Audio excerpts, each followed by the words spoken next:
I saw that. Okay, start my meeting, but, okay, thank you, I appreciate it, though. I'm fine with that. I support that. Yeah, I think they trying to get in touch with you, that's all. Just wanted you to see. Do you want to? No, I got it. I got it. Okay. I replied to it. You got that too? Yeah. I think we replied in the affirmative. If not, let her know the answer is yes. All right. I didn't apply, but yeah, I got it. Madam Clerk, is Mr. Rickman going to be with us today or no? He is wanting to call in at around 3:30, so Eric and I are trying to help manage that. But physically, he won't be here today. Okay. Okay. All right. Madam Clerk? Yes, sir. Good afternoon, Mr. Rickman, Mr. McDowell. Yes. Mr. Duval. Present. Mr. Badura. Here. Ms. Devine. Here. Mr. Davis. Mayor Benjamin. Present. Thank you. Mr. Mayor, just for the record, I do have a hearing that starts at 2:30 next door, so I will pop out in about 10 minutes, and hopefully I'll be back by 3 o'clock. You go serve the cause of justice. We need that. I try. Thank you, Madam Mayor Pro Tem. All right. Let's rock and roll. Yes, sir. Madam, oh, yeah. Rev, would you bless us with a word? Let's let's bow our heads. Oh, Lord, you've allowed us to gather in this place to see, feel, and sense the wonderment of conversation. We simply ask that you might touch and yet invigorate each of us as we try to expand this city, as we try to grow it in a way that lives are changed, communities are uplifted, and persons feel a sense of care. We could not close this prayer without asking that you would remember the victims of Virginia Beach. Lord, touch every family that was decimated by this tragedy. Allow them to know, even as we are separated by distance, that a group of us huddled in this room are remembering them in our thoughts and prayers. Lord, we ask it. We claim it in your name. Amen. Amen. Amen. Point of personal privilege, we have a new class of Summer Mayor's Fellows. If young people stand up for a second, very quickly, introduce yourselves and tell them where you're from, where you're in school, and what your major is. And even if you go to UGA, we want to hear that too, Grace. Go for it. I'm David Olds. I'm a sophomore at the University of South Carolina, and I'm from Greensboro, North Carolina. I'm Grace Mickle. I'm from Columbia, South Carolina. I'm a rising junior at the University of Georgia, and I'm in the honors program. I'm a communication studies major with a Spanish minor, and I plan to pursue law school after this. My name is Zachary LaCrease. I'm from Newberry, South Carolina. I go to USC, and I study political science. My name is Trayvon Adams, and I'm from Sumter, South Carolina. I study political science and philosophy, and yeah. We have five more superstars, and you'll get a chance to meet them. Remember that they are here to learn and to contribute, and they are incredibly bright and talented. So let's use and engage them as much as possible. Make sure this is a great experience for them. All right. All right. That has got to be Aaron's. That is But Ann's I was style, going to yeah. say, Mr. Rickman is not here because he would tease me, but the Mickles are our next guest on Date Night with the Divine. I heard. Hey. Tell your mom, run. I actually tell Robert too, but okay. All right, you guys. Thank you so much, guys. Thank We y'all will be so much. putting you all to good work. As the others slip in, I may have them stick their heads in and say hello. Since we started the program, we've had almost 300 young leaders come through here from schools as far north as Vermont and Amherst, as far west as California. So some real talent. I'm trying to develop it and train it and send it off and keep it and retain it and all the above. Madam City Manager? Yes, sir.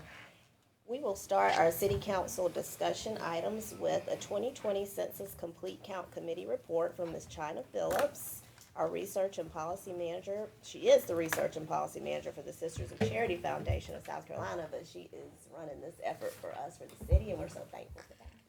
Thank you, China. China. All right. Good afternoon, everyone. I first want to say thank you so much for allowing me this opportunity to serve, and then also to be in front of you once again, because this time last year I was interning with Tamika Isaac Devine in my last year of graduate school, so I appreciate this opportunity. And I'll jump right in and I'll breeze right through because, of course, I want you to be able to see the draft of the actual action plan for the Complete Count Committee. So, of course, once Mayor Benjamin appointed me as chair of this effort, the first order of business was to find out who my partner would be. And of course, I chose the awesome Kayla Millette. If any of you know her, you know that she's a trusted voice. And for this work, trust in the community is very important. And so I'll just breeze through. So for the census, I'm not going to go into it because I'm going to make the assumption that, of course, because you already took this up as an important thing to do, that you already know what the census is. But just so you know, it's to get an accurate count of everyone, not just U.S. citizens. So obviously, due to all of the reasons why individuals mistrust those in the federal government and others, it's important that the complete count be formed with trusted members of the community to dispel myths, among others. So, of course, state funding, legislative redistricting, all of that is the reasons why the census is important, and it is a constitutional mandate that we do this every 10 years. Funding restructuring due to the current administration and procedural changes with how the rollout of the census will be done is very, very important this go round, because a lot of it will be digitalized. And because of that, we just want to be cognizant of some of the barriers for those that exist within the margins. Do you have access to the internet? Can you read at a grade level that will ensure that you fill it out? Do you trust the government? All of these things is stuff that the Complete Count Committee will have to grapple with. We're not the ones who are out there knocking on doors and filling it out. This committee is charged with ensuring that we're tilling the soil and getting the community ready to truly participate within the census. And our strategy will, of course, be locally informed. And a part of that is to make sure that those at the table are trusted members of the community, that we make it a point to dispel myths, because we know that with the immigration question being added, that's a huge one that's being talked about a lot. But what most people don't know is that the information shared within the census is confidential for 72 years, right? So even if you filled it out today and Ms. Wilson, you said, I want to make sure I did it correctly, and you called back, I want to see that tomorrow. They'll say, no, come back to us in 72 years. And I think that's an important thing to know, especially when we're out in the community, and just making sure that we're all informed. So of course, this is a Complete Count Committee. It was actually published in April, so the full list is there. There are a few gaps that we're still missing, and I'll mention that. So the committee needs that we still have to address is someone from maybe Veteran Affairs. And so I'll kind of look to all of you. I've been working with the amazing Krista Hampton and Miss Ashley Jenkins, who has really, really helped with ensuring that we answer those questions and get the committee filled with trusted leaders. Also, we know that we still want to target District 1 and 2, and that has everything to do with making sure that there is thoughtful strategy about hard-to-count populations, and we'll go into that a little bit later. Neighborhood Association, Ms. Hampton actually connected me with them as well, but just, again, to make sure that the information that we get is infused into all of the various areas within the city. Our Complete Count Committee structure, there will be 5 subcommittees that we've identified, and that all of them seem to be self-explanatory, but I'll make the distinction between business and strategic partnerships as well as the community-based organizations. So business and strategic partnerships, that's your Chamber of Commerce, that's your Prisma Health, Providence Hospital, Aflac, the big, large ones. Community-based organizations will be more nonprofit focused, working with the great team here at the City of Columbia PR team to make sure that at each event that you conduct, that there are information about the census so that people can walk away with tangible information. Any questions so far? May I ask? Yes, absolutely. Go back another, flip it over, right there. Yes. Number 2. I think you indicated that districts 1 and 2 were hard. Hard to count. Tell me what you mean when you say. So hard to count individuals, so there are 2 different pockets. Hard to count is really individuals who are either children for whatever reason, adults sometimes don't count their kids. There's many reasons why. Hard to count would be individuals who have a mistrust in the actual government. So any pocket that they realize, we know there's more individuals here, but why are they not counted in that number? Are those areas, excuse me, are those areas identifiable? Yes, yes. And in our action plan that I'll pass out later, we have data from 2010.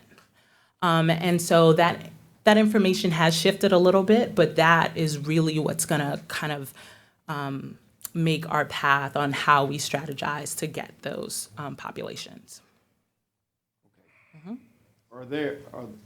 Is there a way for us to sort of look at some of those hard areas? And then so getting that information, we regionalize it in either one of the districts, I think, to kind of give us how we might be able to help. Yeah, you're spot on. That's exactly the way that they suggest to approach the situation. So there's few data sources that they give you. So there's a system called Rome, and you can go down to the county level. And then from there, you take your complete count committee, and then you say, based off of the educational institutions within them, this is the strategy that you utilize. And then from there, I think as we start really getting into it, that's when we'll lean on Krista and Ashley and others within your team to reach out to you guys. All right, thanks. Of course. The next is, of course, the budget, and I think you guys will be talking about that. Yes? Yeah, I'm gonna have to go, so I just wanted to say one thing. The Complete Count Committee came up this weekend at a retreat that I had with South Carolina Women in Leadership. We are building a very robust, digital database. And one of the things, as you talked about what the census numbers are used for, of course, making sure that all folks are fairly represented is one of the pillars of SC Will. And so Allison Teratio is the digital person for SC Will, and Barbara Rax is I don't know what her title is, but anyway, maybe reach out to both of them, and as y'all are pushing out information, I think that would be a good organization to kind of get some digital information out and be able to explain to their constituency why this is so important. Absolutely. Thank you so much. And at any point, if y'all are thinking about organizations, and I'll give you this before you go, any organizations that you think needs to be plugged in, there is a way for any and everybody to get involved. And we've actually identified which ways they can. So now we'll jump right into our action plan. On her way out, thanks, Ms. Devine, for introducing us to China. Of course. I think I have great interns. My first intern, just that y'all might remember Matal, my first intern. She was just hired by NLC. Good deal. Can I go back to something? Absolutely. A lot of what you do is basically a snapshot. It just occurred, well, didn't want to say anything, but with the 2 districts, I know specific, definitely for District 1, one thing you have a rather mobile population in terms of rental properties, and people move, and so you gotta kind of take that into account. How do you keep track of folks if you don't get them the first time where you think where they are? they're not there, so you miss them. So that's what's going to be a challenge in terms of the numbers. You're so right. There are a lot of various nuanced issues that have been popping up. Another example is when you think about those who experience homelessness, right? That population looks a lot different now, right? When we got trained, sometimes they said they were able to go to identify hot button areas, going under bridges, but sometimes you may be experiencing homelessness and living in your car. And so how do you get to that population? So we have a few members who are advocates in that area. And as we identify gaps, I'd be happy to reach out. And if you know anybody, of course, get them plugged in. We need as many hands, brains, minds, and expertise at the table. So this action plan in front of you is informed by the need. We talked about the undercounted populations, of course, community climate. And when I say community climate, that's, I don't trust this person because of X, Y, Z, or this person is not welcome into my community because of blah, right? And fill in the blank. That is valid, and we need to have that as a discussion because as census workers go out, that becomes a barrier. So we need to talk about that. Capacity, of course, we only have 24 minds at the core table, so we'll always need to build out our subcommittees. And then, of course, like I said, locally informed. And so if you can, I want to just point out 5 places. I know, of course, you'll go home and read all of this, but if you can turn, Yes, we will. if you can turn to page 7 in your packet there. Yes, 7. And page 7 really just talks about the subcommittees. And then it starts, once you flip that page, it gives you another kind of snapshot of who's on the committee. So that's another kind of resource for you there. Once you go to page 9, it then talks about community needs. So as you're out in the community and you're talking to people and they said, well, what are you doing about the census? You know the questions will come if they haven't already. And they say, how can I get engaged? Well, there's different ways that you can. As a business organization, you could become a partner. So that's kind of like what Councilwoman Devine was mentioning. She knows of an organization that's already concerned. I want to be plugged in. Then you could become a subcommittee member. If you know someone who's dynamic and we don't have them at the table, our subcommittees can be as large as we want them to be. An individual partner is a person who says, I just want to be on the listserv, give me information as they come.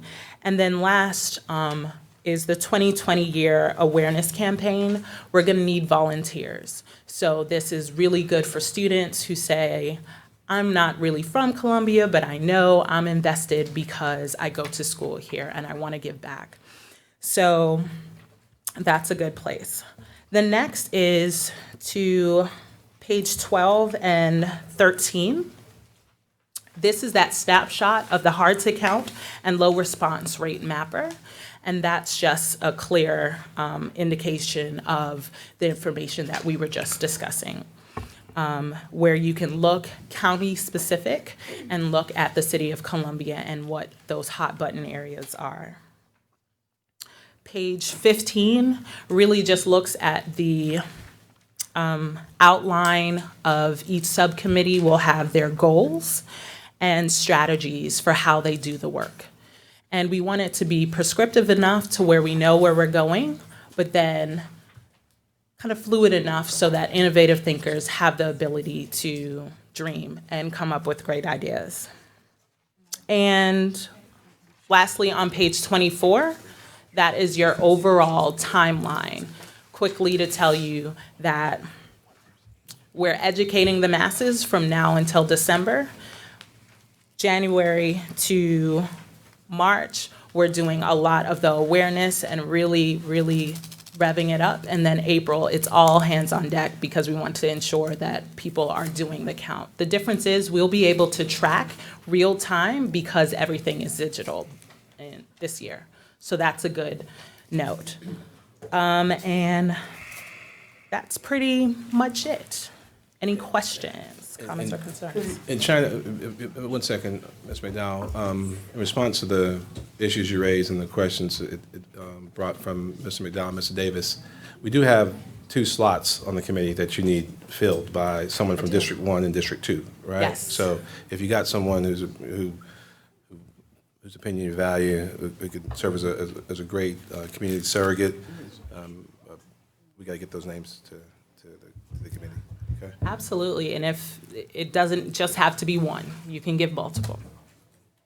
China, let me ask you a Yes, sir. question. I know we rush right. There are several, one of the things that I scanned, of course, and just scanning through the material, what's going to be the emphasis and how great an emphasis are we going to put on faith-based organization?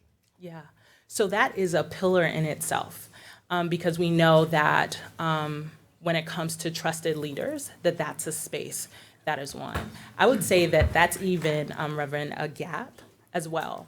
So if you know more individuals, because we have the 2 co-chairs and they need more individuals on their subcommittee. But we've already identified that regardless of denomination, we recognize that that's an area that people get information. Some good tidbits that they did in 2010 was that they even wrote like some liturgical stuff for pastors to infuse in their messaging, and I think that that's something that we can do, but we need people at the table. All right, thank you. Awesome. Mr. Duval? Yes, sir. Mayor, I had the pleasure of riding up on the elevator with Krista in China and told them that this census is an extremely important thing for us to support because it determines a lot of our funding for the next decade. Absolutely. And we need to make sure we get everybody counted in the city of Columbia and in Richland County. The other thing is that this census is not gonna get the federal support that has traditionally been there. And so there may be a severe undercount in other areas. If the city of Columbia and Richland County does it well, it might raise us up as a percentage of the population, which is the way a lot of these funds are distributed. Local option sales tax being one, is the percentage of population. Local government fund is another, that's percentage of population. So we need to support this. And all of us, as we go out to our neighborhood meetings from now until next April, need to mention the importance of the citizens participating in the census. Because as China said, there are myths out there, there's mistrust out there, and we need to put the support of the council behind getting a complete count on April the 1st. Amen. Absolutely, and I will share with all of you that the City of Columbia is the second complete count committee in the entire state. And so you are continuing to lead, and I've had conversations with the governor's office who is a little bit behind and recently picked it up as well. Christy Quattrone is very interested in following some of the models that we're already discussing and talking about. And so I thank you again for this opportunity, and I will continue to keep you updated. Thank you, Ms. Wilson. Thank you. Who's the first community? Pardon? Who's the first, what other community has formed the committee? Sumter, actually. And then Lexington was right behind us, I think, a couple weeks. And then there's more bubbling up. Thank you. You're welcome. China, thank you so much for your leadership. Please tell Kayla the same. Pardon? Thank you, co-chair. All right. Our next discussion item is regarding the vacant building registration briefing. Mr. David Hatcher, our housing official for Code Enforcement Division with the Columbia Police Department.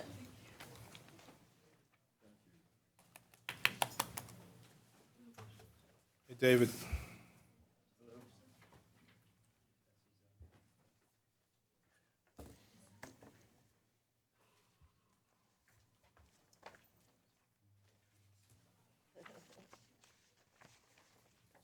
Thank you. This is one sheet, David. You get one of each. Yeah.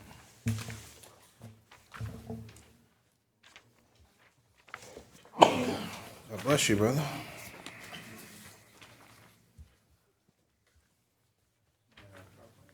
You looking for your PowerPoint?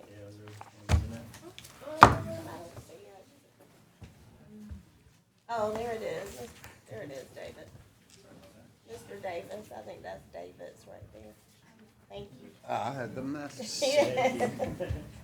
Imagine that. Sorry about that. Well, good afternoon, Mayor, members of council, Ms. Wilson. For those that don't know me, my name is David Hatcher. I am the housing official for the City of Columbia, in charge of the Code Enforcement Division.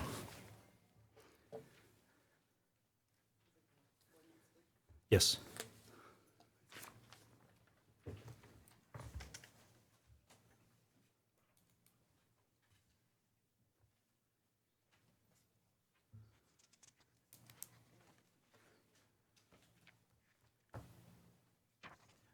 I'm excited to bring to you all today the a vacant building ordinance proposal registration requirement.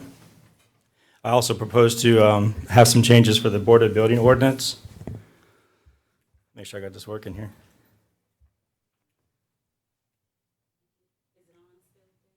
I don't know. That's not your first slide, is it? That's a good introduction. I know that. Oh, there we go. Okay. There you go. I'd like to thank you all for this opportunity to present this today. Today's situation with code enforcement, one of the complaints I get a lot of the neighborhood meetings I go to and just dealing with neighborhood citizens and leaders is the vacant building problem we have in the city of Columbia. There are a lot of vacant buildings. Some are maintained and some are not. Many are not. A vacant building in its own is not a code violation, but we still get a lot of complaints about them. We currently do not have any regulations regarding vacant buildings other than the actual minimum code that applies to all buildings in the city of Columbia.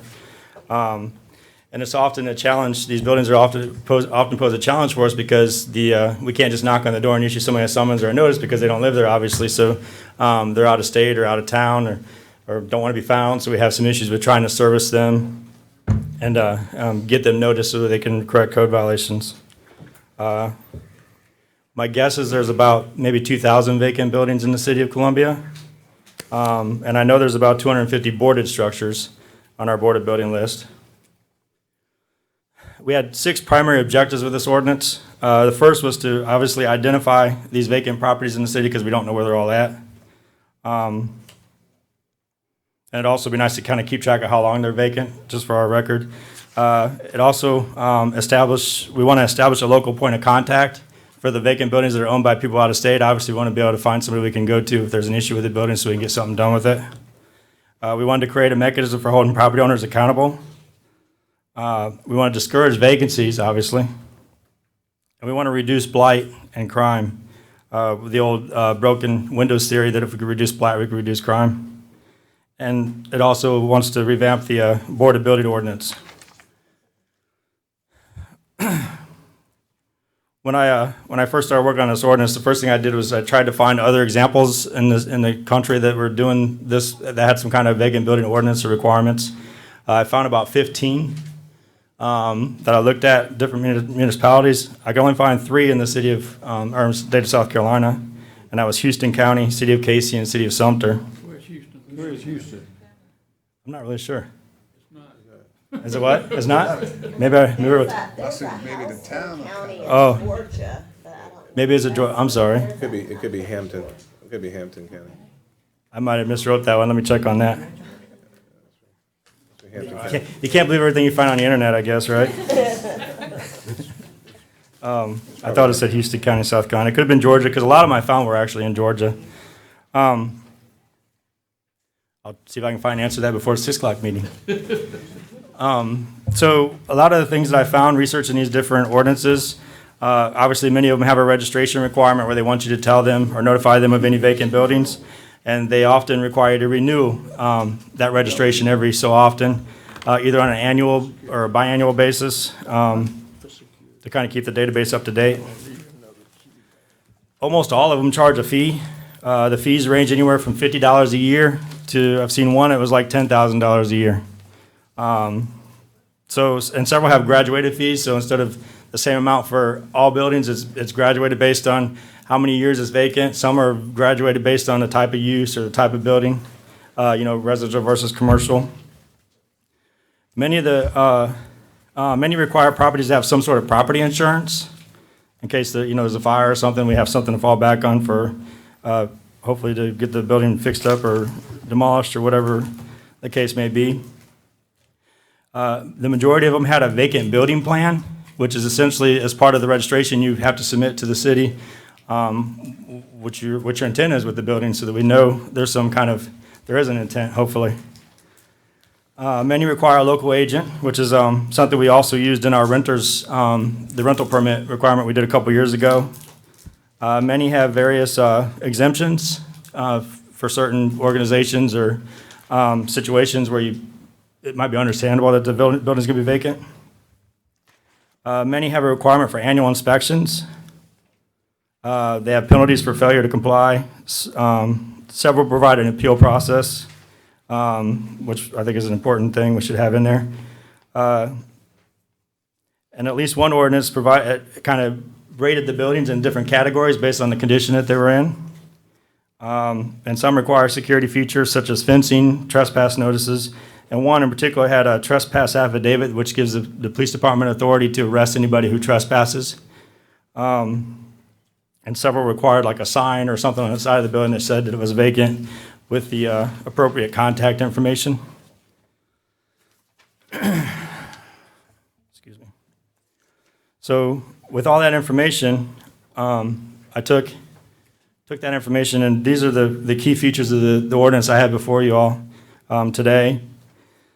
So obviously we're going to have an annual registration. The proposal is from the data registration, so instead of doing them all at once, it's just whenever they register to be 1 year from there. We'll have some exemptions, and I'll go over those in more detail here in just a second. I would like to have the vacant building plan as a requirement. The local agent, similar to the rental ordinance, within 45 miles of the building. And I've established 3 categories based on condition. I'll go in more detail with those as well. We should also require an annual inspection so we can go out and make sure. Obviously, we'll have to determine the condition of the building and the category and any other issues that need to be addressed sooner than later, obviously. Some security, and there's fees, some penalties, and some appeals, an appeals process. So the exemptions that I was proposing in the ordinance, obviously if the building is being actively marketed or for sale or rent, there's got to be some leeway there because, that's always going to happen. There's always going to be buildings for sale. We'll have some requirements as far as documentation so people couldn't just put up for sale and that'd be their excuse for having a vacant building, so we'll have some requirements with that. Buildings that are being actively renovated with an active permit in the process of being rehabbed. Buildings that serve as a primary residence in which the owner is away for extended period of time or work, vacation, military or medical reason, and then government buildings. David, what about buildings, homes that are, houses that are in air property situation where nobody is claiming ownership of it? It's in a probate situation or nobody's in charge. That's a good point. I would like them to be registered by somebody, but I don't know how you would. We might have to. Some of our lawyers can tell who's responsible. But those are some of our problem properties too, so we got to find a way to have those registered. Those are at the top of the list, almost. It's probably, I sort of a challenge maybe helping develop a process in which we can take it through we can actually take it through the legal process to move things forward. And even if it's heirs property, what we are able to do currently is to are we in touch with heirs when that situation arises, David? When it is heirs property? If we can find them, we definitely give them notice, and we give them the same opportunities we give anybody else that, you need to fix the property or do something with it if you can. A lot of times we try to work with them and try to get them to at least at the very least, if we know they don't own the building, we don't want them, they don't want to put a lot of money into the building, to at least cut the grass and make it look presentable. We try to work with them as much as we can. Now, David, the other side, something that you and I have talked about, in particular areas or districts where there is a historical blanket over that community, and you have abandoned houses or a house that perhaps is covered with that blanket. How do we proceed? Or does that fall in the preview of what we're talking about now? It really wouldn't affect, we just want people to register the house, and we want to try to discourage the vacancy. It's not going to fast track it for demolition or anything like that, so it'd still be protected under those guidelines. This is just really for us to, and that may be something on the checklist that so we can track where the historic ones are, just so we have a record of it.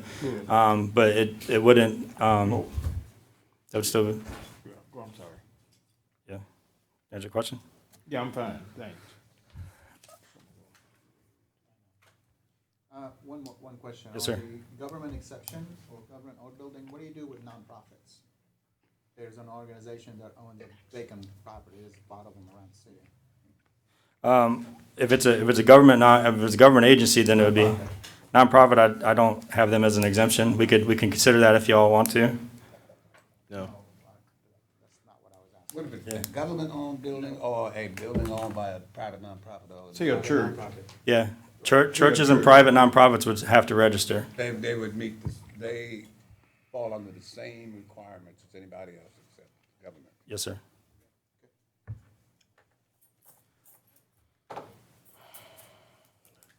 Help me understand the fees there, David, the registration. Yes, sir. I have a whole slide on that. Okay, I'll wait. Thank Okay. you. I'll get to that here in just a second. So the vacant building plan, which I think is going to be a key component with this ordinance, is we really want to know what people's intent are with the building. So in the vacant building plan, we would like to have them tell us when they reasonably expect to reoccupy the building. We want to make how long it's going to be vacant, obviously, and when they're going to plan to reoccupy it. We'd like a written letter of consent that allows the city to essentially monitor the property and do inspections as necessary. A plan to address any public nuisances. If it's a known nuisance, we would want to point that out to them when they register, so we can see how they're going to address those issues. A time schedule for if it's waiting for repair or whatever. We would like to try to get something on that in their vacant building plan. And also a plan of action to secure it and monitor it and maintain the property.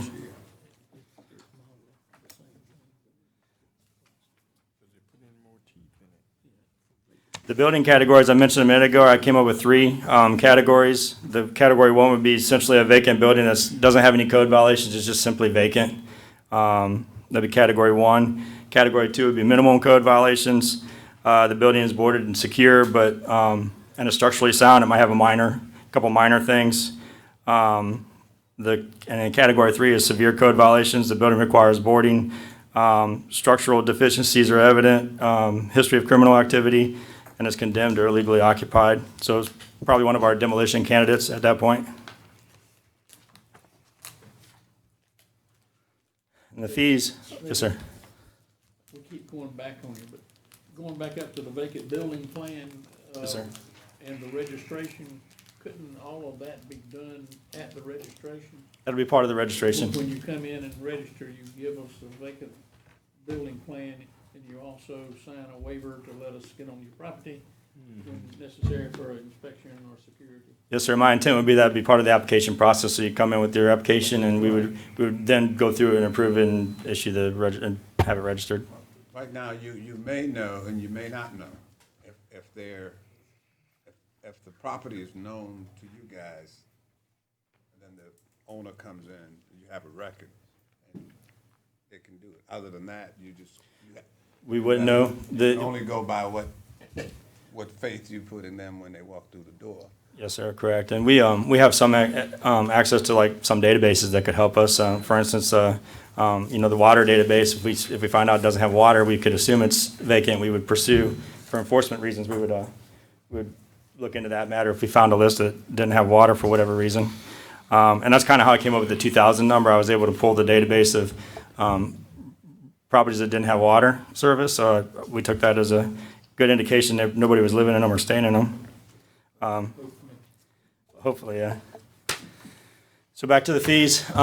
As I mentioned, the fees that I found with the other municipalities, they range anywhere from $50 to, I think one went up to $10,000. So we obviously didn't want to be so drastic, but we also want to make sure, one of the objectives of this ordinance is we want to discourage long-term rentals. We don't want somebody just, one problem we have is people are buying properties online from California because it seems cheap, and then they want to sit on it for 10 years because they're hoping to sell it in 10 years for more money, and they're just sitting on it that whole time, and they're not doing anything with it. So that just becomes a problem for us. So we want to try to discourage that if we can through this ordinance. So obviously the ultimate decision on how much those fees would be up to you all. But these are some of the suggested ones, which is kind of a happy medium from what I was found. So you saw fees as high as how much you said? $10,000 at one of the municipalities. But I think I don't remember which one it was. It's in that briefing I gave you guys. Sure. I think it was probably a bigger city, I'm sure. But so for the initial registration, to encourage people to register, I was proposing no fee just to get everybody in to get them registered kind of thing. And then obviously going up after that each year. And we can continue to go a fourth year and fifth year if y'all want, or we can leave it with the third and then 1,000 each year after. Again, that's up to y'all.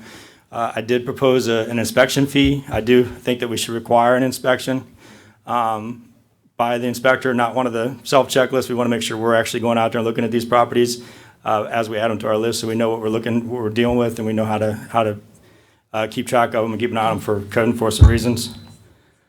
Yes, sir. I read the ordinance.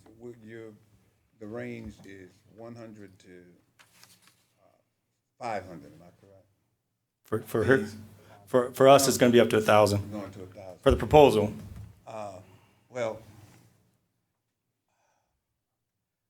I thought the 100 to 1,000 initially was reasonable, considering why we have to come up with this ordinance in the first place to make these tweaks. And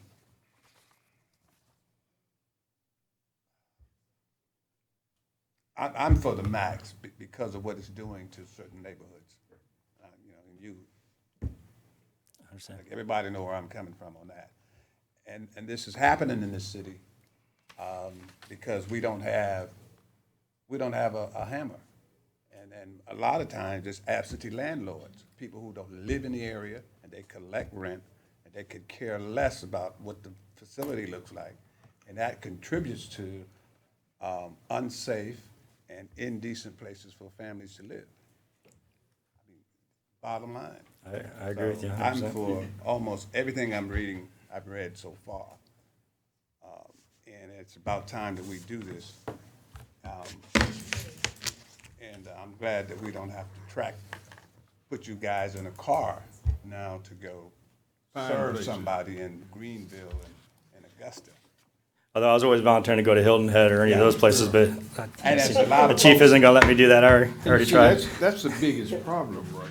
I mean, that's a part of the problem, because a part of the problem, I think, could very well be accomplished in the initial registration. We identify who those persons are. That has been one of the efforts, of course, when we passed the rental ordinance. Right. Trying to figure out where folk were. We looked at a 45 to 50 mile radius. And some of the folk, and again, comparatively, I don't remember how that worked out in terms of numbers, who registered and who did not register a piece of property. But I think what this does is give us some more teeth, but it also gives us an opportunity to find out where these folk are. We can charge them, but if they live in New York City and got an apartment place or got a house here that they are renting or is abandoned, we need to find out who those persons are so we can appropriately lend them give them the fees that's according to what they've done or hadn't done. Yeah, and I don't want to hold you up, David, but I say again that I think we're on the right track with this. And because of where we are, we have a couple of neighborhoods, certain neighborhoods in this city that's really targeted for what we're trying to prevent. And the other thing that I'm hoping that you can increase or somehow strengthen the ability to take somebody to livability court. Yes, sir. Well, and that's important too, but one of the things that this ordinance does is it gives us a civil fine. So we can actually assess fines for noncompliance without going through livability court, and we can actually put a lien on the property. So that gives us another avenue. We could still use the court, but this just gives us another way to assess the fines and fees when somebody's out of state and we can't actually issue them a summons. But You put a lien on it and then we demolish it, or what? well, I mean, potentially we could. If it's one of those Category 3 buildings, that'd really be on one of our radar. That'd automatically be on our radar on our demo list. Yeah. I would imagine. And obviously, we would encourage the owners to demo it or fix it up. But ultimately, it may be one of our demolitions. But it would at least put it on our radar, and we know what we're dealing with. And there's a lot of support for this too in the public. You know, David does a great job of fielding all kinds of calls. If I get them or she gets them, and we send them to him. One example I had, I think last week, a gentleman who you all know, an avid community leader, it was asking about a property, and he said, "When is the city going to do something about this property? It's vacant and sitting here." And David immediately responded, "We're about to demolish it." But then he said, "Wow, that's great. So are y'all going to get refunded for that?" I was like, "No, probably not." And so I don't know that, you know, the public realizes that the burden, again, on the general fund, which we'll be talking about, is another example. I think there's support when explained of the impact that it has when we don't address it over time, and then we still have to end up, from the community standpoint, then we have to end up dealing with it from a fiscal standpoint as well. Mr. Badur, I'm sorry. One quick question and maybe clarification more than anything. The fees you've listed here, are they specifically for residential or commercial or both, or there's no difference? There's no difference in my proposal. Now, in some of the other examples I found, residential were lower than commercial fees. So we could look at that if you all prefer that as well. To me, I think that's a way that you can maybe differentiate between commercial and residential.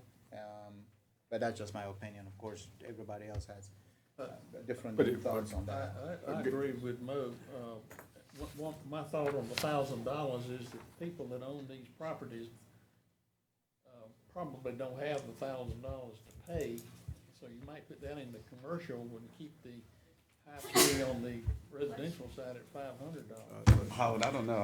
I would think, I think it varies, but I think most of them are rental properties, and these people are collecting rent. My sense is They would fall into this ordinance anyhow. They would fall into this if they were vacant. If someone lived in them, they wouldn't be considered vacant. No, but and they'd also be exempted if they were being marketed, if they're Right. for sale. Yeah, But no, but- Mr. Davis said that they're collecting rent on the property, so they would have the money. No, these are for vacant, so they're not collecting rent.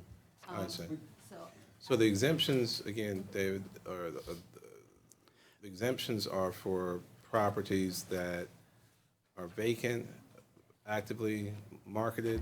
You're going back, okay. So they're exempted from what? The fees, well, technically, I guess the fees and registration. So if it's vacant? If it's vacant, I'd still like them. But marketed for sale, you have to register but not pay fees? Correct. Okay. Because we want to know about it, so we can put it on our radar, but they wouldn't have to pay, they'd be exempt from the fees and stuff, because obviously they're trying to sell it. And we would be kind of strict with it. I mean, we want to make sure that they're actively selling and they don't just say it's for sale. So we're actually talking about two different sets of exemptions. So exemption from fees and exemption, period, like government-owned buildings. So, Correct. and I mean, let's just, okay. Do you think, I'm sorry, you want to put a time limit on the market marketing? Like, is that, I mean, if somebody doesn't rent it or sell it in a couple of years, just, In the ordinance, I have it for a year, and then I have an appeal process. If you need to do it for more than a year, then you go to the Property Maintenance Board of Appeals, and they can consider the appeal. That was just kind of a plan to, because I know there may be situations where it takes longer than a year, but at least there's another process in place that people can appeal that and Ms. Devine? get extra time. Just two questions, David. Number one, and I'm just trying to think of real-life scenarios where folks have reached out to me. So I've had a couple where the house is, it's quote vacant because it's not up to code. But it's family property, someone wants to fix it up, you know. A family member, they don't have money to really hire a contractor, so they're trying to do the work themselves, that kind of thing. And I know there's other rules as to whether or not, depending on the level of work, if they can do the work themselves. But in those type of situations, I guess, where it is, it could be inhabitable.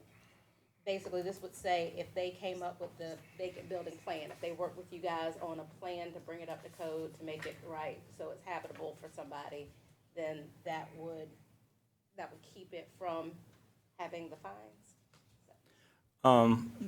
Even with the vacant building plan, the way it's proposed, they would still have to pay the fees. I mean, if it's gonna sit for 5 years, then obviously the fees get a lot more. But I mean, we can obviously consider an exemption for approved vacant building plans or something to that effect, if we have a plan that we're working with somebody on. But as it's written, it does not provide an exemption for that. And so the only reason I bring that up to Mr. Duvall's point are, you know, we do have properties, older properties, typically they tend to be in historically minority communities where it's the house that grandmama had and, you know, no one's living in it, but, you know, grandson or somebody wants to live in it, but they don't have the money to bring it up.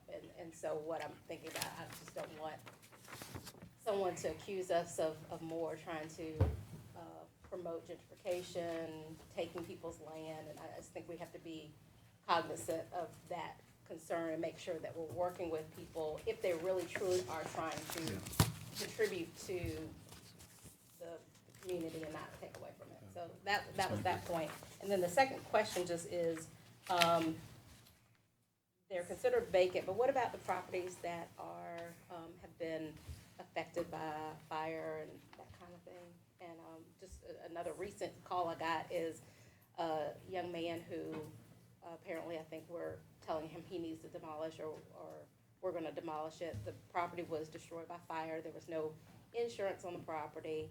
And now he is trying to get the money together to fix up the property.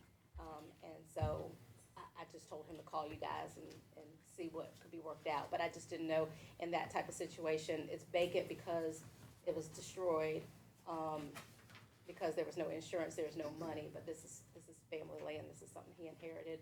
Are there any considerations for those type of things if it's been property that is vacant because of some kind of either natural disaster, the flood, a fire, something like that? There's not, it doesn't explicitly mention that, but if they pulled a permit with the intent to do the rehab, then I think that would exclude it. That's one of the exemptions if you get the permit and you're actively pursuing demolition contract or remodel contractors and that kind of thing. I did see in the research, I think I saw one ordinance that has that as a line item exemption for homes that were damaged for active nature, fire, flood, whatever. So we could add that as an exemption. I don't necessarily want an exemption because we know we've had the situations where we've had like a burnt out house that's sat there for 10 years. So I don't want that, but I do think that understanding that not everybody has the financial means, especially if there's no insurance, to actually fix up something that was destroyed by some kind of disaster. So I don't know if there is some kind of exemption that, you know, based on proof of X, Y, and Z, you know, the vacant plan or something. But I think that being considerate that not everybody has the financial means to fix up a home, especially if there was no insurance on it. Yes, ma'am. I think, I'm sorry, we both want that, don't want folks to lose the house unnecessarily. Because those situations are real, as you well know. We've worked on a few of them. If there's a way to, usually it is a family person that's kind of left with that burden and they don't have the resources at that time. But if we could figure out a way to, do whatever you call working with an individual, certain time frames for X, Y, and Z when it comes to financing, the schedule of repairs, and that sort of thing.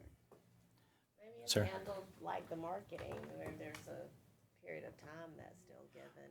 Yeah, well, by default, the ordinance gives, there's no fee for a year, so that already gives them the year. And then maybe we can add an exemption, the exemption be by appeal, maybe an exemption by appeal. we have- And we- then it goes to the private maintenance board and they can make the determination. That way it doesn't fall on code enforcement. We have the citizens that are on the private maintenance board who are coming together and making those types of decisions. That's an option. That makes sense. I mean, it's recognition of the fact that every situation is going to be very different. Right. So having not all hard and fast rules, but some type of human interaction to take into the account the circumstances is important. I too share the concerns articulated by Ms. Devine. I want to make sure that we're very clear and articulating the public policy behind why we're doing this. It makes sense to anyone who pays attention to these challenges, while at the very same time being very cognizant of their private property rights. I mean, I think we've got to, it's a cornerstone of what it means to be American, so we got to make sure that we're clear in that regard. Last word, Mr. Davis, and we can move on. One of the things we do after a fire, for example, there's some sort of notice that goes on somewhere on the property.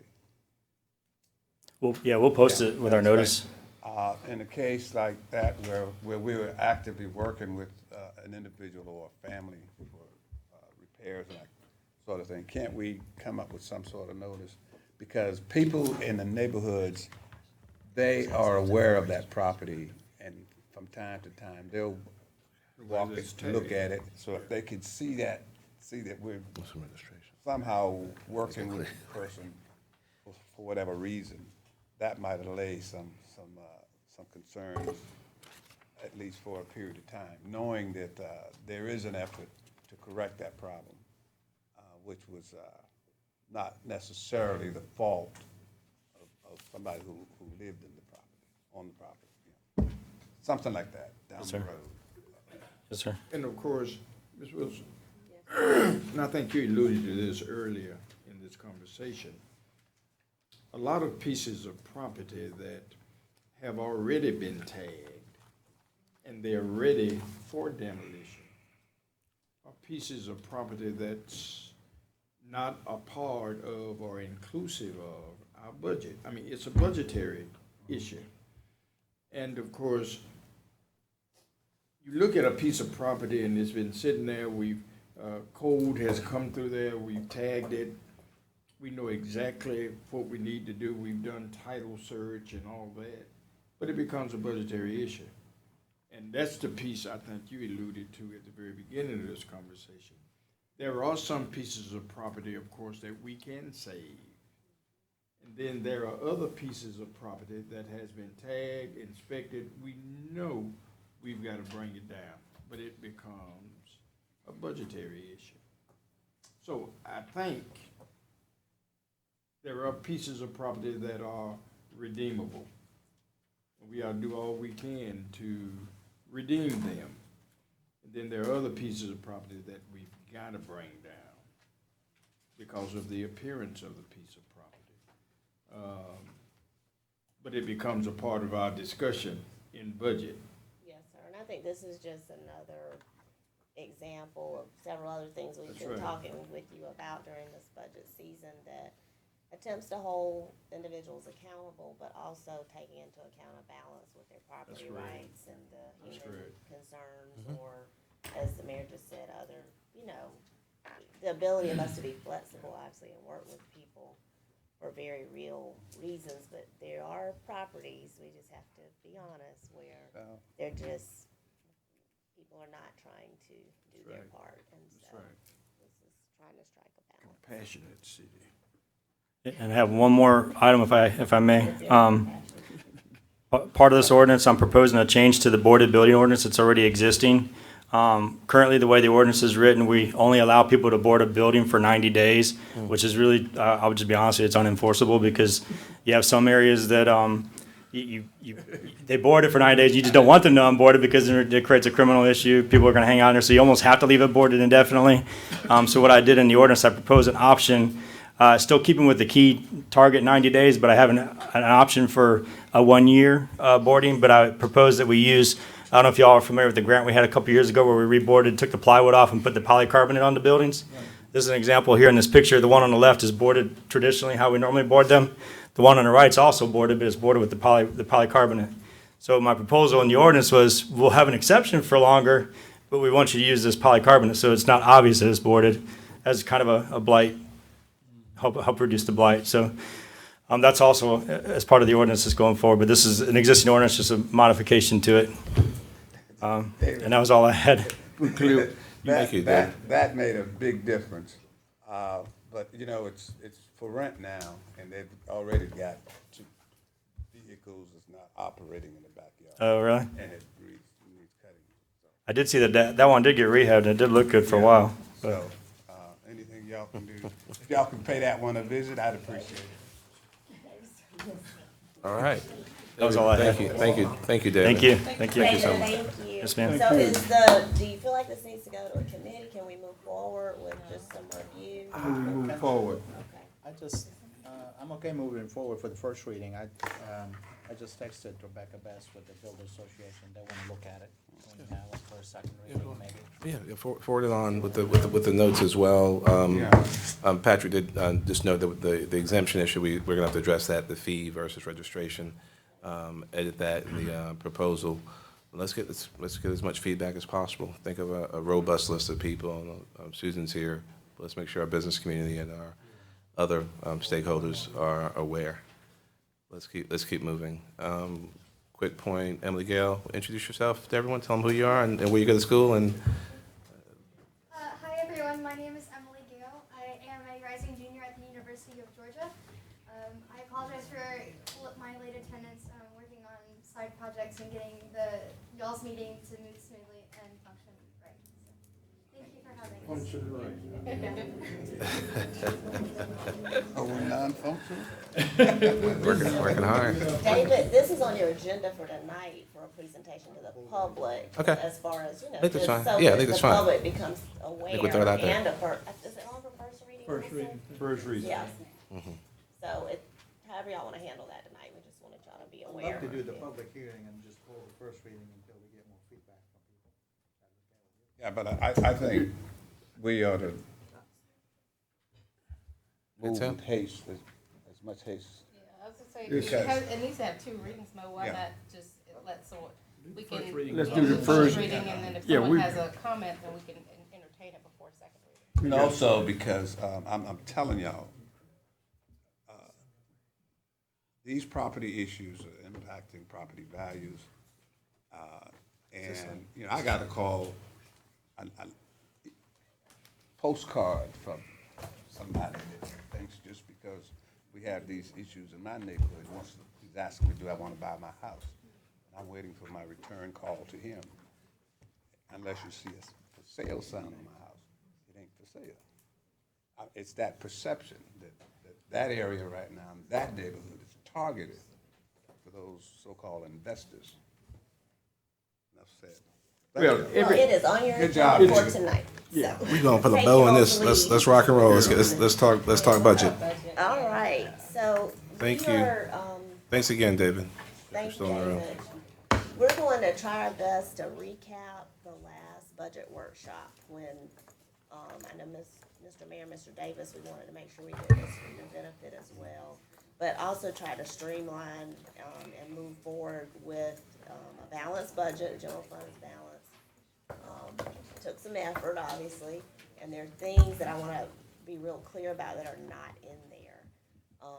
But those alternative approaches to revenue generation are still on the table, and we're gonna talk about, y'all gave clear direction, and Mr. Davis and Mayor Benjamin, I think, are probably on board with this same direction, just from my general discussions with them, but I wanna be clear still on the idea of a public safety fee, and then which revenue options are being moved forward for January 1, because as we discussed, there needs to be more due diligence. It requires some auditing and surveying, business license fees, an ordinance to be written as well. So with that, we're gonna start with just an overview of the general fund, where we are, What is this? and move back into the revenue options recap discussion. Let's talk about Mr. Rickenman wanted to be a part of this, but we're gonna try to. it. Try to get him on the phone? Yeah, he said 3:30 would be best for him, but he may be able to pick up. So we'll, let's get started. Okay. Let's see if he answers. Do we need to call him on this phone, Erica, or? Oh, you were asking him to call, yeah, that's right. Okay, go ahead. All right, okay, good. Thank you, Ms. Wilson. As Ms. Wilson said, we were recapping where we are. We will prepare for a full budget presentation for next week. But with regards to the general fund, the budget is in balance. As we have discussed in prior meetings and reviewed what we have presented before, a lot of the budget reduction came through requested new and expanded programs were eliminated or otherwise reduced. That doesn't mean that all things were done or all things reduced, we also have retained many of our existing programs and efforts that we are working towards with regards to some of the Envision Columbia programs and initiatives. So we just wanted to reiterate, and that list that we gave you last week is available for you today as well. In order to address the remaining $3 million that we were out of balance when we brought you the budget last time, the city manager did make additional reductions to departments' budgets. We will have to continue working with departments to actually review those reductions in more detail, working with departments in terms of where they will make those reductions and how those reductions will be applied. Most of all, the goal is still to maintain current year funding for most of the departments are at a minimum of current year funding levels. So that means just basically flat budgets for the FY 19-20 year. Of course, we will continue to work towards meeting Envision Columbia goals of high-quality municipal services. I don't see how we can say we're giving high-quality municipal services when our general fund budget is being strangled. We've got to face the facts that we've got to do something to generate revenue. And I go back to the thing that I've been talking about for 6 months now. We need to bite the bullet and transfer money from the water sewer fund to the general fund. I would call it a smart city, safe city fund that would take the $3 million that was presented to us by the chief and others at one of our budget meetings and fund that, plus maybe other things that would fall into the safe city category, and move the money out of the water sewer fund. That's 75% of it comes from people that are outside the city limits. I think that's the only way we want to ever get this budget to a healthy state. Now, we're gonna talk about public safety fee. Aren't we gonna talk about that? We will talk about that. That is different than And- what it essentially does, what Mr. Duval is suggesting, but it's a only the different. citizens of Columbia that are already being taxed for it. But Moving it out of the water and sewer fund, 30% of it's paid by the city citizens, 70% is paid by non-residents. It would not, what we're proposing, or what we proposed to you last time, Reverend McDowell, is obviously creating a fee. What Mr. Duval proposes, it can be done, as we've already told you and explained to you all. That's more of a philosophical discussion for the council. and when we talked about that, we talked about possibly $2.5 million. Yes, if sir. we did that. What I proposed, because I didn't think that the council was moving in the direction of the water sewer transfer, not because I don't agree with you doing that. I think you should put everything on the table, but I understand from a philosophical and political standpoint. I would please, I'll let you speak first. Mr. Davis, I was going to send you already, Mr. Davis, then Ms. Devine. We were gonna get to all that, not the water and sewer transfer. I didn't put that on the table. Well, you don't want me to just weigh in on this? Let me say this. You know, going back to our initial discussion about alternative funding, I think we really do need to go the pull 10 yards on that to see where we end up. But, you know, I have always believed that when we get where we are now with water and sewer, that could be a general, an intelligent discussion for council. Simply because your numbers, whether it's at 30, 70, or whatever, there is an imbalance in terms of who's contributing and how much. But at the same time, when a municipality is in this position, that's not a bad thing to do, because it becomes a sort of, some may say, a profit margin for the city. But water and sewer is something that you sell. You sell. It's a return on it. And, you know, at some point, that may be the only thing that's left. But right now, I could continue the discussion to see where we end up. But it does cost the city to provide water, sewer services 5, 10 miles away, north, east, across the bridge, or wherever. And there's an outlay for that, and we need to be reimbursed for it. And we're doing quite well now with meeting our obligations with the system. And it's getting better. Ms. Devine. Mine's not about water and sewer. I think I've already made clear I'm not in favor of that. But for Missy, two things. Number one, just question, and I understand the statement that it's a flat budget, but realistically, there's got to be increased expenses to the departments. So in essence, it's not really a flat budget. It ends up being a decrease. So, and I'm not saying anything against you, but as we are doing our public hearing next week and talking about it, I think people need to completely understand, you know, just as people's households, and people always come to us about, you know, you're increasing the water and you're doing this and you're doing that. You know, we have increased costs as well, and so people need to look at our budget like they look at their own budgets, and that, you know, we have to be able to be fair to, if we're gonna provide service, even keep trying to keep it flat, that means there has to be some kind of increase in revenue, because there's increase in expenses. So to that's my first point. The second question is, are you going to be able to, see not today, but maybe at the end, the slide that I proposed to you, being able to do a visualization as far as what our budget, how our budget breaks out and align with our goals? We're going to be able to do that. We're working towards some of those efforts. A lot of with where we are in the budget in terms of the timing of everything.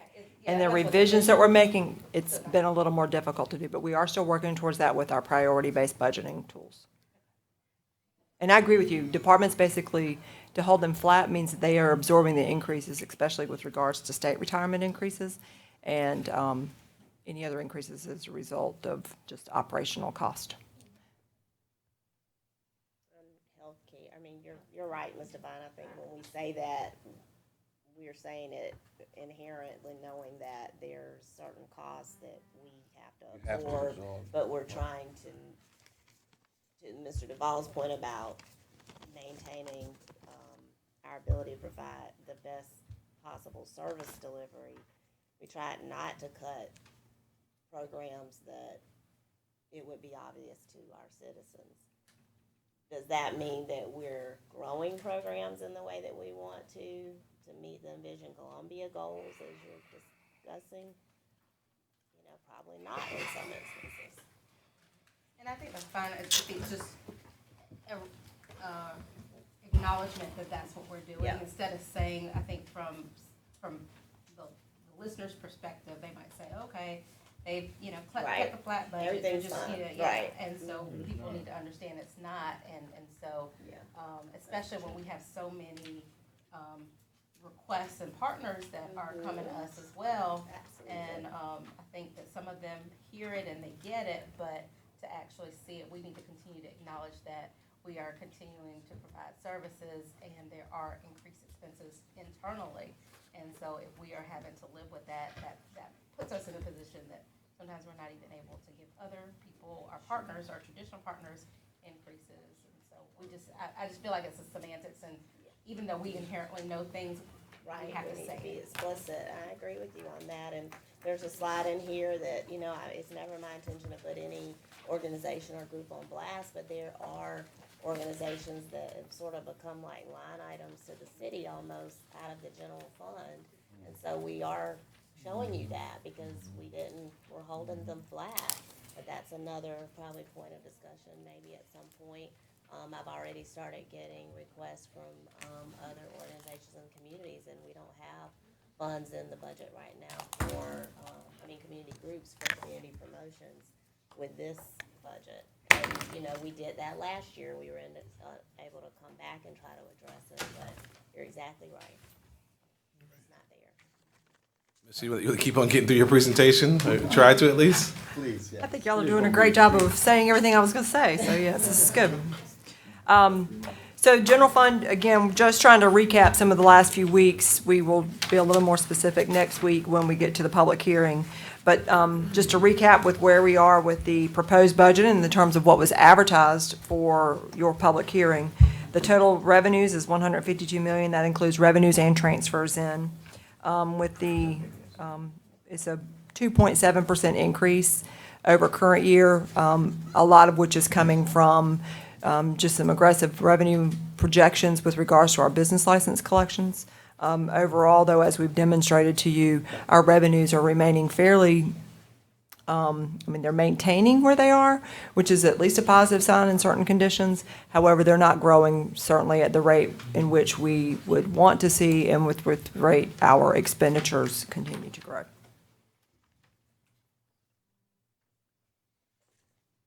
Expenditure-wise, the budget, of course, is $152 million. It's a balanced budget. I would reflect, though, that coming back, I would be remiss if I did not say, though, as part of our revenues or transfers in, we are using $3 million in fund balance, which in essence, some folks will determine that that means what we budget at a deficit, because we are using some of our fund balance. The city has historically used fund balance. It's not necessarily a bad practice, but we have tried to get away from using as much fund balance in prior years, simply for the fact of not trying to rely on those revenues or that source on an ongoing basis. There's other uses, of course, that we'd like to see grow our fund balance and be able to utilize those surpluses and those savings for other means. But in this case, we did include part of our budgeting balancing was using fund balance. With regards to expenditures, public safety did retain some increases there. The non-departmental and transfers out, that's really a reflection of some of the debt service increases. So that's, percentage-wise, it's larger, but dollar-wise, it's not a significant dollar amount.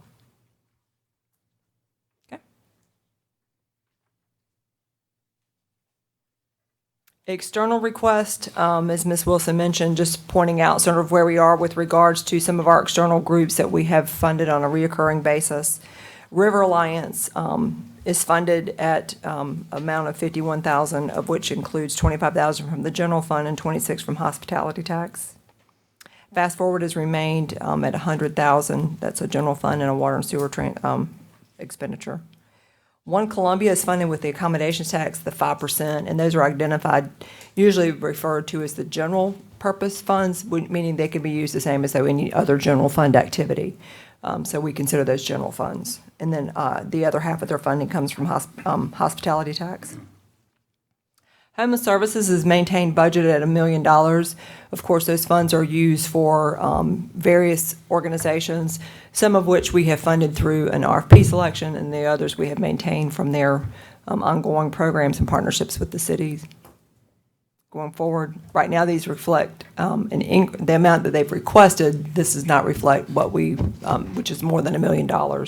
So we'll have to work with those adjustments, and in some cases work with their savings from current year. Public Defender is currently allocated. Sorry, Missy, do you, I know the year's not over yet, but do you know what the savings from current year might be? Usually it runs around $40,000 to $50,000. It depends, at various years. It has been, last year, they had a little bit larger, simply for the fact that the shelter wasn't open as much. Transitions and housing first sometimes does leave a little bit of funds. The only one that really leaves any funds available is the inclement weather, simply because it varies based on the number of days. The other ones are expended almost to their complete amount. The regional homeless coordinator, the funding for that one would fluctuate in years past if there's been a vacancy in that position. However, that position is currently staffed. Public defender is allocation of $100,000. That was a recent addition to the budget. They have requested $225,000. We currently are reflecting them in the budget at $100,000. Solicitor has also requested an increase. Their current allocation and their historic allocation has been $215,817. They've requested $343,498. They are reflected in the budget at their current year amount of $215,000. The detention center is budgeted at $660,000. We have not had to increase the allocation for that yet at this point, mostly because of the amount that we've reflected in the budget for it is maintaining at current cost and trends. Although we will point out that based on the schedule that the county has provided us, the detention center has provided us, the new rate effective July 1 will be $71 per inmate per day. The current rate is $55. The record to reflect the presence of the public defender and counselors Cawthon and Burns in tow, in full support. Can I say something Please. on that? And we talked about this, so our budget is what our budget is, and we're going to have to make some hard choices. I would like us to, as we're looking at specifically, and I'm sure. Right on time. I press something? I don't see someone as a speaker. Which one is it? So Daniel, no rants. If he rants, we're gonna mute him or hang up, one or the other. Make sure it's him. Hello? Hey. That means on the speaker. Can you hear us? Yeah, I can hear you.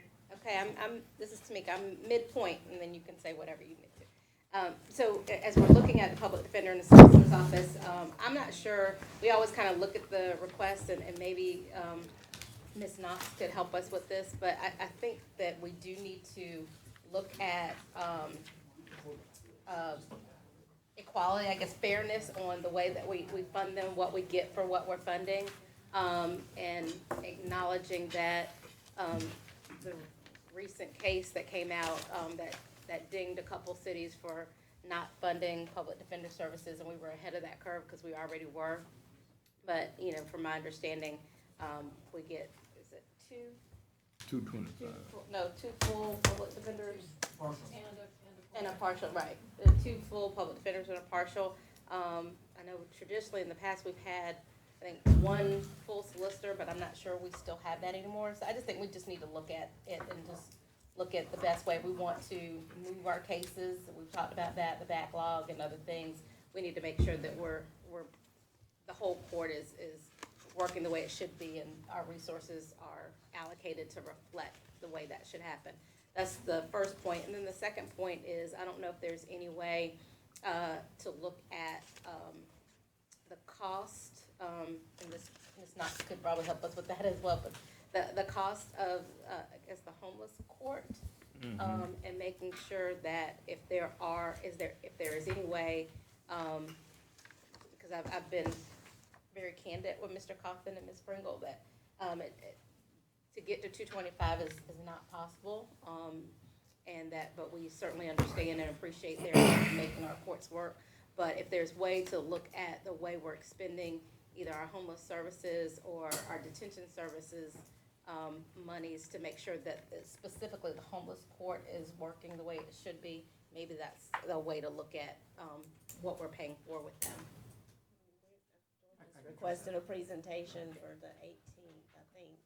All right. It is. I can also address questions today about that. Also, We have a discussion today, an executive session about the court, and I think, all of these things are On the 18th? related. Today, Executive session. Okay. so George, at the appropriate time, you have some recommendations, speaking to Tamika's. There's a presentation on the status of your homeless court and how successful it's been, but the cost has been nothing to the city of Columbia. It's how it transitions. The equipment's provided by Nelson Mullins. The personnel are salaried people that are working there. We did put in 100,000 for 2 partial public defenders to cover the city's public defender needs, not solely the whole public, not the whole homeless court solely. Right, but I guess my point is, from my understanding, okay, so we currently give you, 100. What we currently give, the 2 full public defenders plus, helping with the homeless support, it's really, the real cost is 125. The real cost for 2 full-time, the personnel cost plus Constantine Perez, who staffs homeless court, is 154. So we're actually 54,000 in the hole for what we're providing. So anyway, I was just saying that I think Sure. we appreciate If the there are creative ways generosity. to streamline or what have you. Okay, I just want to make sure that as we're going through this process, we knew what you were going to share. And I also had the presence, I'm not sure if, is it First Lady Solicitor? What's your title, Denise? I'm not sure why you, Denise, okay. I didn't know the solicitor sent you here for some reason, I didn't know. Okay, just making sure. Yeah, are you representing the solicitor? Here on behalf of Waverly. Ah, okay. So you're here to keep your eye on Mr. McDowell. Okay. That's good to know. That's good to know. Just want to make sure, okay, in the interest of every opportunity to have to embarrass you, I'll take it. So It just happens to be the one. Okay. Thank you, Missy. Thank you. Get me out of the doghouse. Thank you. Well, that pretty much wraps up just the general fund sort of recap of where our last prior conversations have gone with regards to what we need, what was done to balance the budget. Obviously, we still have more work to do, and working with the departments and the city manager. Definitely points are taken with regards to the fact that the general fund has a revenue issue, and also to being able to address our ongoing growth in services and cost. Follow-up, Jeff has already sent out an email with regards to some GO and just some HT debt, just some follow-up questions with regards to that. So we will continue those discussions in coming months. Follow-up, we also know we are still seeking to pursue a property tax audit. We'd like to do so with Richland County, and continue those discussions. And then, of course, legislative actions with regards to some options with regards to revenue that have been discussed that would take more of actions from our State House than necessarily from this body. Obviously, we are not looking at just one single source of how to address both our revenue and expenditure needs, but just being able to also pursue those things that our city already rightfully is in service of this city sources of revenues. So, okay. All right. Otherwise, the budget public hearing is advertised. Public hearing is next Tuesday, the 11th at 6 p.m. We'll have the budget public hearing and first reading, and then your second reading will be June the 18th. And the budget is already published or not yet? The budget is published. It's just published. All right. Fantastic. Thank you. Listen, can you and I sit and talk between now and? Anytime, sir. Any other Absolutely. questions? Questions? One's gonna get all the money. Yeah, I saw that. I'm Always. great. Always. Okay, so I'm not finished. recapping the previous meeting discussion is where we are now. Right. At the previous meeting, we were still out of balance with the general fund. We showed you 2 alternates in addition to the budget being the $3 million out of balance. So what we've done now is balance the budget. Those optional items that are very critical are still not in the balanced budget. So we want to recap the direction the council gave on moving forward with revenue options for January. I still have on the table the public safety fee that you could implement right now by amending the budget that we proposed. So we'll try to, Clarify. a little convoluted, let's. So your budget has a 2.5 million It in does it? not. It does not? No, sir. That's the public safety fee. That's correct. All right, so you going to do a statement of issue? Kind of background? We're just going Okay. to, for most of you, it is recapping some prior conversations. I'm more so for them and for people listening. We we live, eat, and breathe this, but I think at times it's important that folks realize just the current state of affairs. They do. All right. Yes, thank you for allowing us to continue to repeat, what may be repeat conversations for some of you, but in this case, we are trying to reiterate, again, sort of recap the conversations that we've been having. Go ahead. I won't jump in yet. Okay. Go for it. So again, we're going to, what we're proposing to talk through today is just a statement again, and issue and background. Two options that we've discussed. We've proposed several options, but we've, coming through our discussions, we've continued with two others. A lot of what we're looking for today is direction from City Council on at least one of the options. One option, we're pretty clear on where we're going on that one. We also want to make sure that we're clear that these revenue options are not exclusive of the other. They're independent. It's not one or the other. Both can be considered. So just sort of reiterate the fact that a couple of challenges that the city has, and that is that a lot of the city's property, as we've demonstrated, is non-taxed parcels, which means that the city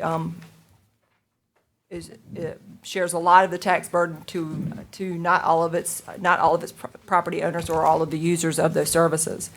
That's not immune in terms of other places in South Carolina, or especially of other capital cities, but we feel like ours is a fairly significant proportion.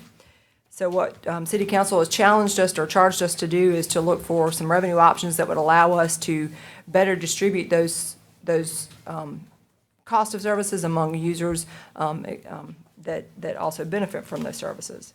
City's current millage rate is 98.1. That represents less than 20% of a property tax, Richland County residents' property tax.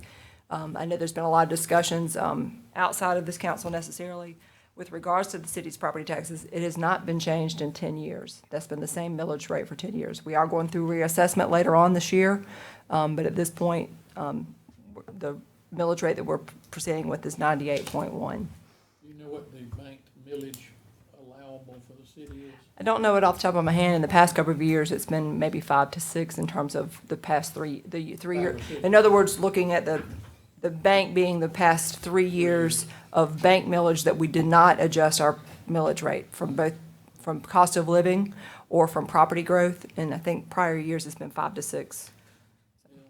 5 to 6 mils. Mm-hmm. We've been as high as 106.1 mils at one point. And that's, of course, a cumulative total. Yeah. So again, just to reiterate, the city's property tax rate has been the same for 10 years. And it's about 20% of the current tax base, of the current tax, of a property owner's tax bill. We generate about $57 million in property taxes. That represents about 40% of our revenues.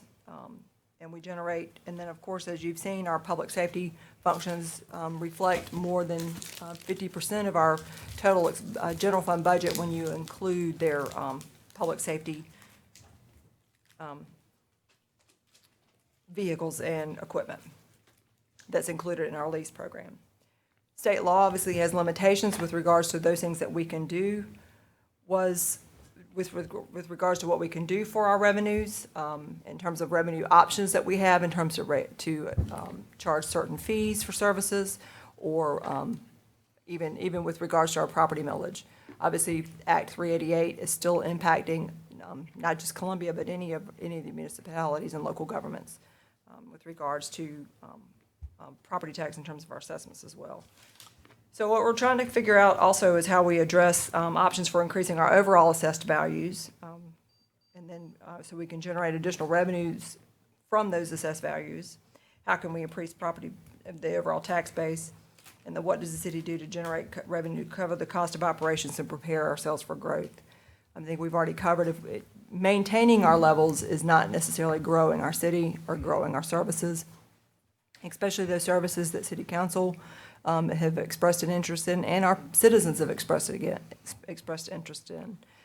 Many of those services warrant additional looks and review. However, maintaining existing services at this point is key as well. To talk a little bit more background with regards to our non-tax parcels, there's about 46,000 parcels in the city of Columbia, in Richland County, city of Columbia, in the Richland County portion of the city of Columbia. Of those, parcel-wise, less than 10% are about, are non-taxed. Market value, though, it's 30% of the tax of the market value. The total market value is about 12.8 billion, of which 8.6 billion is taxed, and another 429 million is non-taxed. So that's about, the assessment value of that, so about 3.4, almost 3.5 billion is non-taxed. That's almost 30% of our tax base. In terms of area, 76.5% of the land in the city is not on the tax rolls. Right. Dollar value. Parcel-wise, that's right, in area, you're correct. I did not show in here area, but you're right, area-wise, it's about the same, because one parcel, Fort Jackson is one parcel. So just to, I guess, make it in an easy language to understand, 25% or 27% of the residents who live in the city of Columbia pays 100% of the expenses of operations for the city of Columbia. Well, property taxes is not our only source, but yes, those would be the taxpayers. Right now, the property tax owners, whether it be residential or commercial, are the only source of property tax revenues. About a third of the people a third of the residents of the city, basically, they pay the whole operation. I understand there's business license fee and everything else, but. Oh, property tax. Yeah. 2/3 of the business, pay the property tax, right. Thank you for changing. You're welcome. I think that's very illustrative to folks. So so this schedule here demonstrates who are the owners of the properties, both by the number of parcels as well as the total market value. As you can see, the state of South Carolina, obviously being the capital city, the majority of the property is owned by the state of South Carolina. The chart, the graph or the pie chart has also been changed to reflect the net market value in terms of percentages. So government is, of course, and some of that is consolidated to make the pie chart a little more easy to read. So government makes up 36% of that, and higher education makes up 28% of that, when you look at it in terms of market value. Number-wise, homeowner and homestead exemption make up a fairly large number of parcels, but also is third in terms of the number of the market value of that total. Homeowner homestead, that's not non-tax, but because. Reduced, but there are some that get none. Reduced. Right, and then some that are reduced. And so also it's combined in there as homeowner. So there's homeowner and homestead exemptions combined. We consolidated those two categories. There are some that are zero, like if you're 100% disabled, you don't pay tax. So what we've looked at too in terms of, this exercise has been valuable for us in terms of being able to truly see where that 27% of the property, of the non-tax values comes from. West Columbia's It's a very good one property worth $200. Where is that? That's the, actually, the pump station. I think that is, looking at this list, the other things I think is interesting, like if you look at the nonprofits, and nonprofits is higher than school districts, Richland County, right up under us. So think about the number of nonprofits, it's a cumulative effect, because we expect state government or government, you expect higher education to a certain extent, but the number of nonprofits that we have that are non-taxed is a good amount. And those nonprofits are nonprofits distinct from hospital properties, right? Yes, Distinct. I see that. hospitals and medical Distinct. facilities Okay. are separate. Okay. Thank you. And it's also different from churches, and private schools. Okay. So again, this has been a valuable exercise and informative information. And just for some of you looking at this for the first time, what we're trying to determine is that there's a limited amount of resources coming in. We are kind of an outlier. We're a capital city, large university, and several other colleges, universities, large healthcare infrastructure. The Army's most significant training base in the world. We train a majority of the men and women for the Army.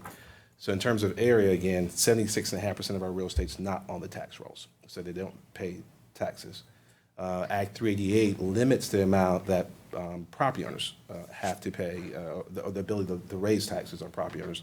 And then the general philosophy that we don't like to raise taxes. We like to make sure that we keep taxes low because of some of the other issues. Our businesses tend to pay a disproportionately higher amount of taxes than they would in other communities. So we've intentionally not raised taxes.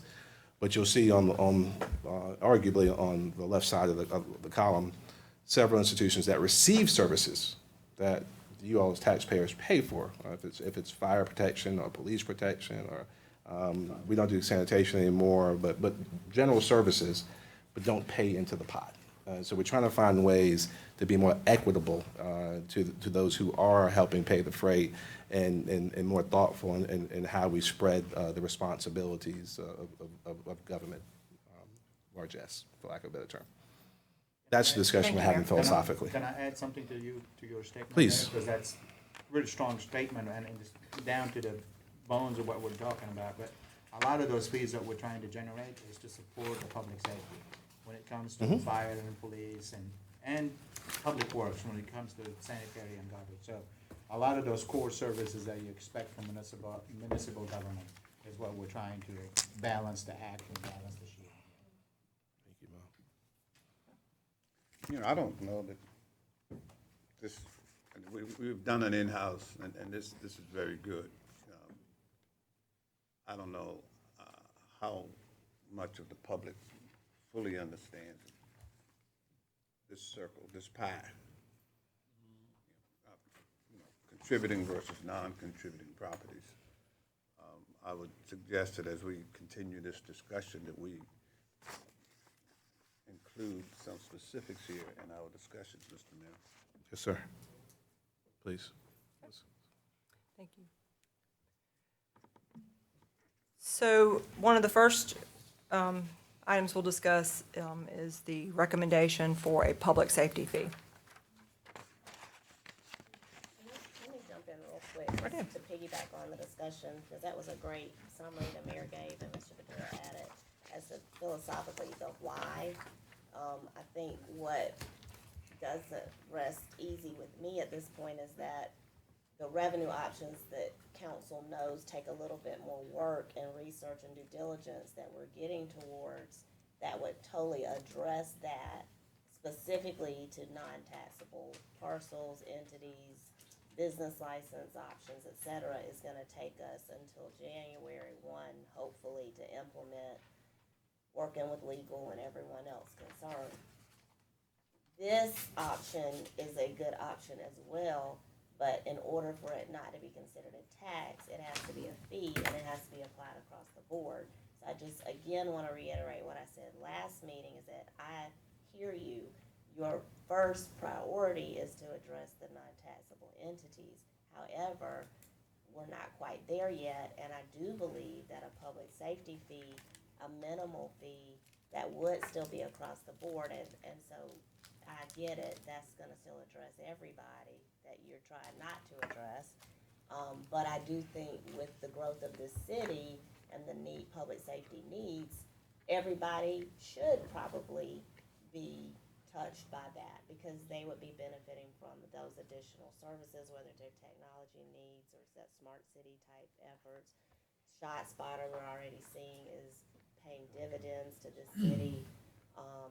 We have to do something about advancing our security camera infrastructure. We have to do that. Those things are not in the current budget to be sustained. And so, again, that is why I'm still proposing this fee as an option as well at a very minimal level.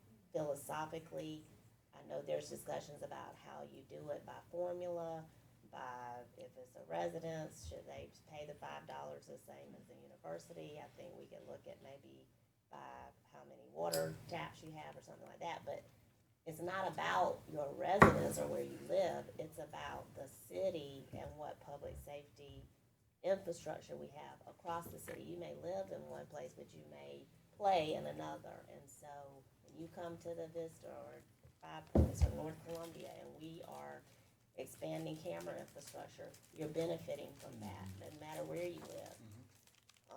And then we want to expand those in the residential corridors as well. So I just want to give that backdrop, because I don't want you to think I didn't hear you. I understand that the first option and first priority is to deal with the non-taxable entities. But I do think this should be considered also. Let's talk about it. I'm sorry, Mr. Duval. You about to talk transfer again? Well, no, I'm on another meeting. Okay. I'm laying the groundwork for another attack. For another attack? Yeah. There's no attack here. I just want the city manager to, while you're studying the public safety fee, you plan to put this on your water bill, is that correct? Yes, sir, because that's really the only way to. I want you to get our smart legal team to look into the legality of putting a public safety fee on the water bill and collecting it as the water bill. There may be some precedent cases out there that don't allow. Yes, sir. So extra thing. in other parts of the country, it has morphed into being called a public services bill, or what have you seen it called? Municipal services, City services.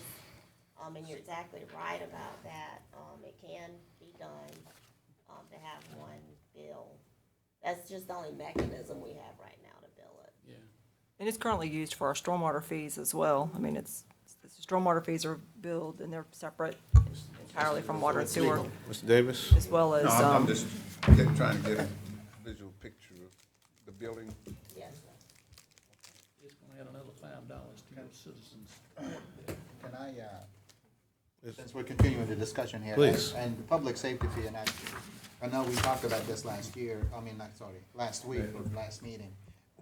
The $2.5 million you're generating is a specific fee that goes exactly to spot fire and the camera. So, with that being said, Yeah, everybody will fire. benefit. Yes, sir.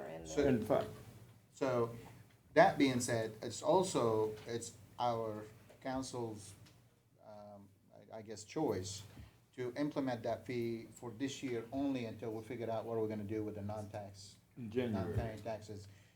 So we can I don't think you could say that. No. take, That would be up to council to decide at that time. I know, well, that's what I'm saying. I think it's Right, up to but- council whether we wanna continue the fee every single year, Like I said, or that just way, this. because what people hear is, okay, well, it'll come off. We're into the same thing with the franchise fee. Hold your Then feet when the to the penny fire. pass, people are like, well, you said that was gonna come off, and we were Gotcha. obligated. So I would put it out there to make sure that people don't hear, this is only for a year till we implement something else. We know we have a ton of needs, and if we still want to grow our law enforcement, we may want to consider The needs keeping this. continue. So that's the only. Well, and once again, it's an option that you Yeah. put on the table, whether we wanna do that every single year, or just until we figure out what we're gonna do with the tax exempt. But I still think, and I don't know if Daniel's still on the phone or not, but I still think the tax exempt is you missed it when, Howard said the transfers, but that's a different story. I think it is I think from my understanding from the last meeting is to focus on that as much as we can, to bring back a resolution or some kind of numbers for the council to consider. All right. so again, funding public safety is a top priority for this council and of course the city manager and the management team. City council's directed us to identify those sources, kind of reiterating what we've already discussed. Public fee, and of course the fee would be a support public safety function that benefit everyone. Go ahead, Daniel. Yeah, I was just gonna say, I think if you're going down the public safety fee, I think we need to do our homework, and it needs to be based on the parcels and the folks. I'm very uncomfortable charging a fee to everyone, because they're already paying for the public safety fee. Those tax property owners and businesses who are paying, 6%, they're already paying for that. If you look at the breakdown of the tax bill, they're paying for it twice. So, my feeling is that we gotta look at everything, looking at our numbers, I think there's some things we internally need to question is, the 90 pieces of property that the city has under the development courts, do we really need to be holding on to those 90 pieces? And what are we doing to reduce our footprint as well and consolidate and look. So, I mean, I think there's things that we need to do at the same time as we're doing those audits. But, you know, I think we need to really take a focus on going after, or I shouldn't say not going after, but really pursuing the avenues to make it more equitable. And I think before we look at any other source or go back to any of the constituents that are already there, we have to make some effort here. I mean, that's just my personal belief. I agree with Mr. Rickman. All right, what else we got? Okay, just continuing conversations with regards to public safety fee. It's proposed at $5. Of course, an annual collection of that would be $2.5 million. Based on the projections that we've provided to you with regards to the items that we've identified for first-year funding, this assumes a July 1 effective date. So we're looking for direction specifically from City Council with regards to this fee as we proceed through this process. Just to sort of identify, we of course need direction from City Council. We would need to finalize an ordinance, communicate public information regarding the fee, both the collection and the uses. We would have to publish for the public hearing, have a public hearing, first reading, and then effective date at this point is proposed for July 1. Go back a slide, Missy. Yeah, go back. And then a reference on the other sheet that the council Right. has that they had last time, the public safety fee column, the items that we will still forego for now. Right. And then could continue to do the research. We would have to continue to do the research in hopes that by January 1, some of the other revenue options would come to fruition.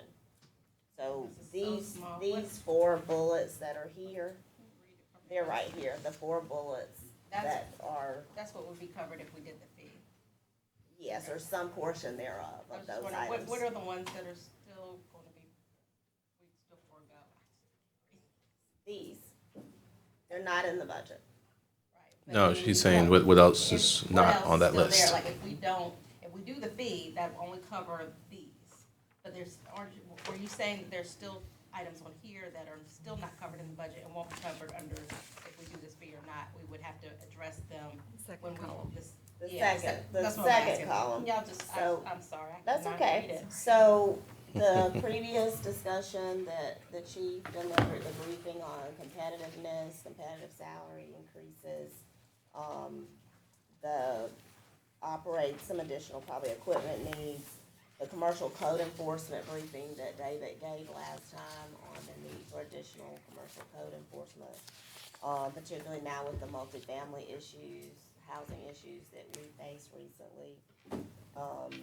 There would be the Saluda Greenway that we've talked to you all about recently coming online, the Bull Street Park coming online, the need for additional park rangers, and various maintenance and repair issues there.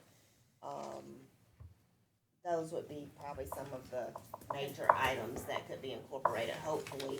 And then the 5.1. What's the total? 5.1? So the upgrades is the camera system include ShotSpotter or does not include ShotSpotter? Does not. Okay. But neither of those things are included in the current Okay. proposed budget. I understand. Okay. I just saw the cameras and ShotSpotter on the same line here. So Yes, sir.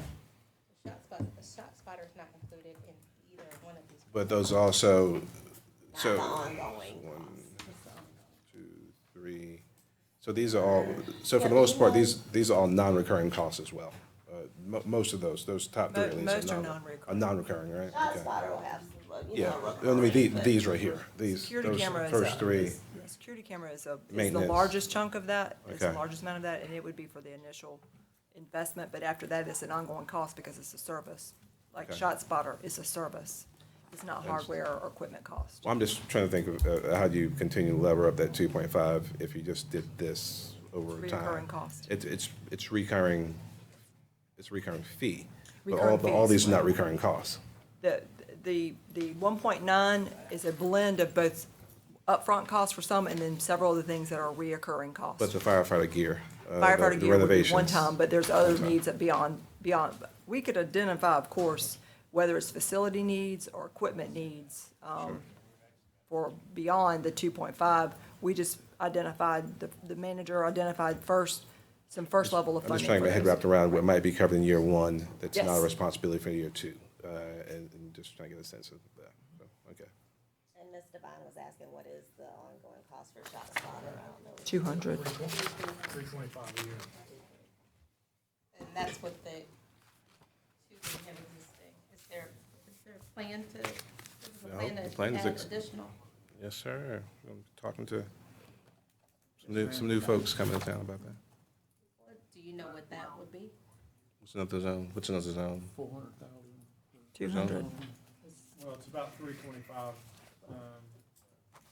325 years. And I'd have to do the math, but it's done in 3 square mile increments.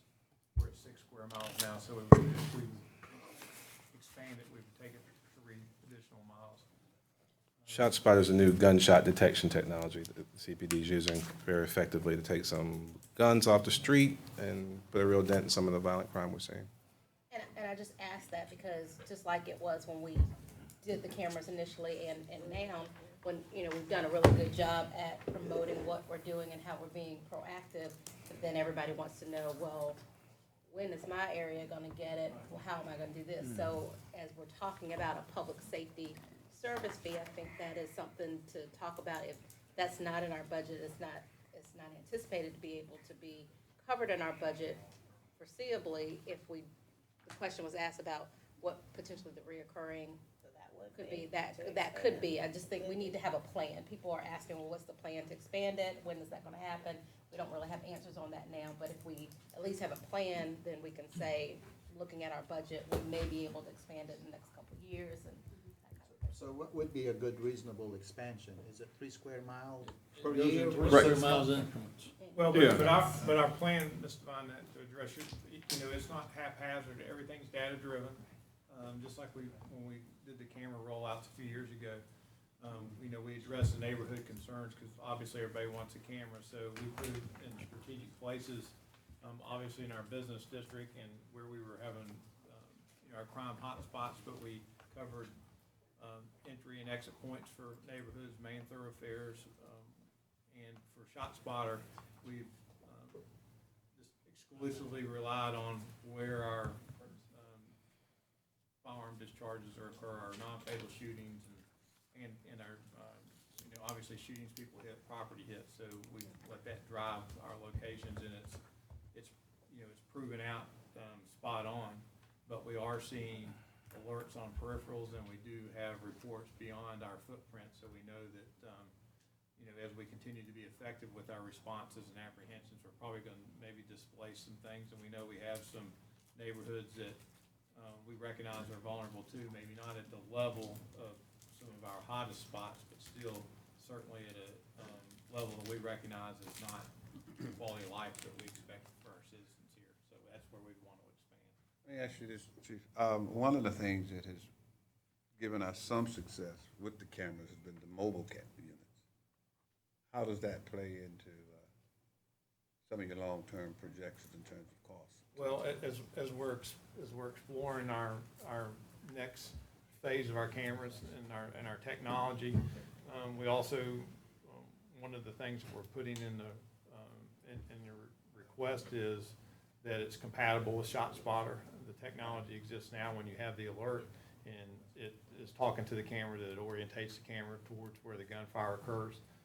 We think that'll be a tremendous tool, and we want to get to where we're more real time and what we're watching with our cameras, as opposed to having to go retrieve the information. We want to be able to, when we know we have things going on or hot spots, that we can monitor it from a real-time crime center or emergency operations center, where we can put people and they can watch multiple areas at one time. All right. I would suggest, as for food for thought, as we're considering and looking at these options, and some of them are going to take longer. But, you know, I would have no problem proposing that until we fund these basics and police department with what they need for competitiveness, equipment, the fire stations, and all others, that we reserve or free all funding to outside groups, economic development, you name it, whoever those folks are. I think we need to, reevaluate some of our internal functions as well. Are they still useful? Are they still providing the return on the investment? But I would suggest we take a look at maybe freezing some funding and some functions until we've taken care of those things first. And that's a 6-month freeze essentially, because it's going to take us that long to come up with the right solution. All right. And can I add something also? I know, Daniel, it's getting to the point where, we need a constant funding for the public safety. I want to look at providing police cars to all the policemen. I want to make sure that we have enough fire stations that that serve all the apartments and all the development that the city is expanding. I think it's just something we need to continue pursuing and push hard the next 2 months or 4 weeks or 6 weeks, whatever it is, to find that constant funding so we can assure the public safety is still on the top priority. And I think it's a top priority for everybody that sits around the state. And I think, so for us to find a continuing funding source, it's the ultimate thing that this council can do. All right. Chief, we are still how many officers short? A lot. Okay. All right.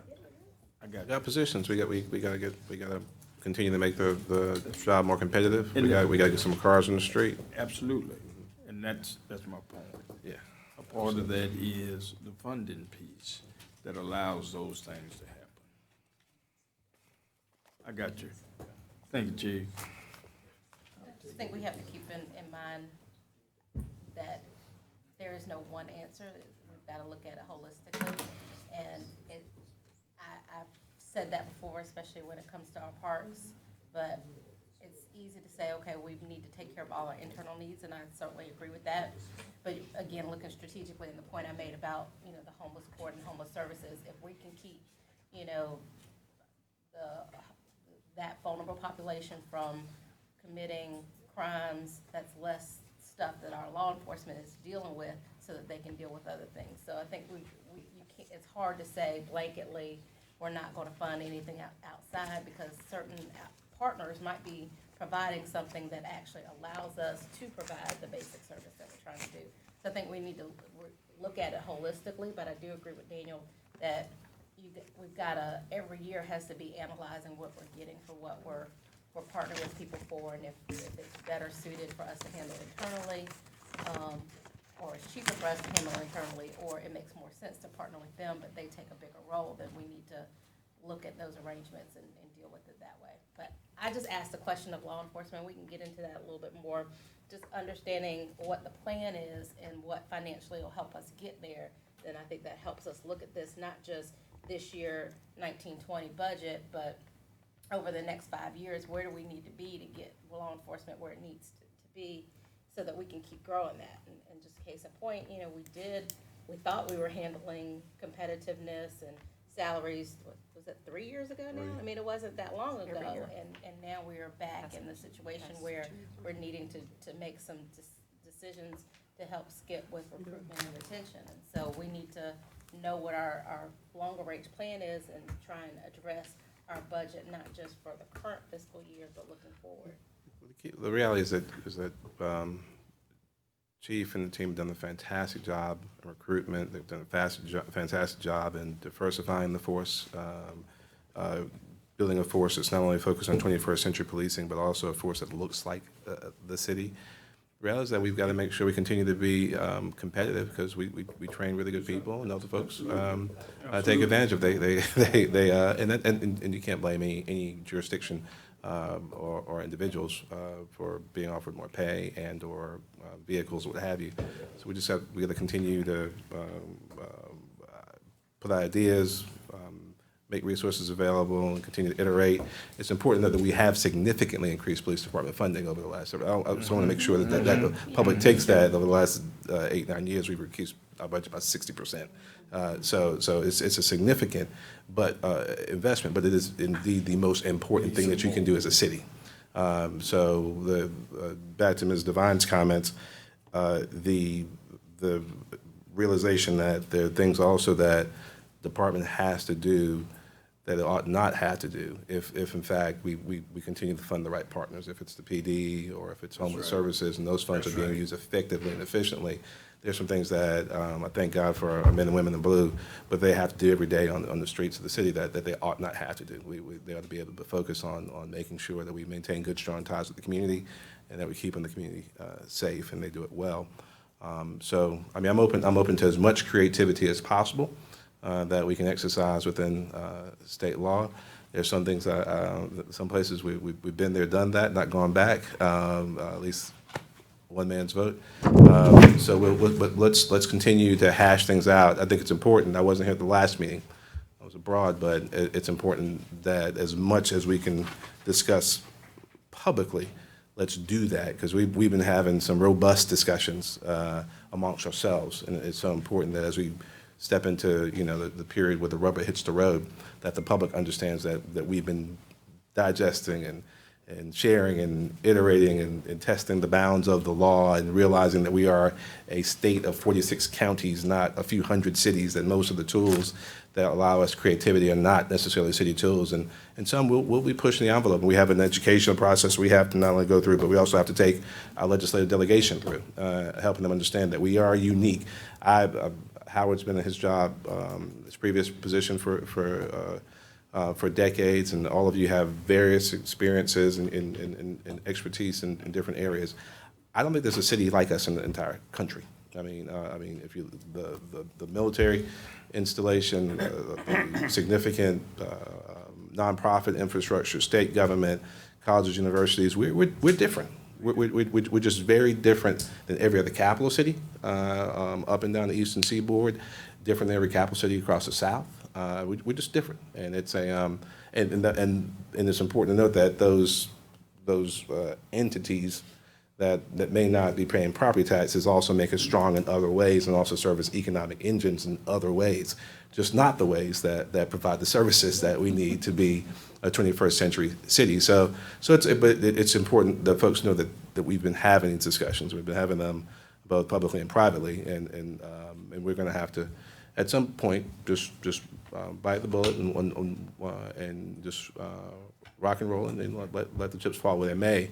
But knowing that we've gone through the predicate steps to making good public policy decisions.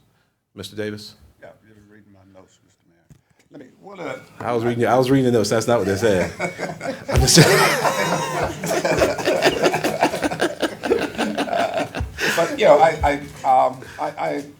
I'm agreeing so much because yes, sir. When we move around in the neighborhoods on the ground, those are the kinds of things that you end up having to and proudly say to folks, this is why we need to pay our guys in blue or the fire department. Just this month, last month, in the last month, Chief sent out the notice, the information on the accomplishments of some of his key staff people in terms of training, education, and that sort of thing, and their nationwide involvement. We're going to lose those kind of people if we don't do what we need to do, and we won't be able to replace them in terms of recruitment. And I agree, being the state, the capital of the state, our situation is unique. We have a partnership with the military, but technically, that massive piece of land with there's no dollar returns on it. But there are returns in terms of partnerships, but as you said, we need to fund our guys, because they partner with police, with Fort Jackson. And unfortunately,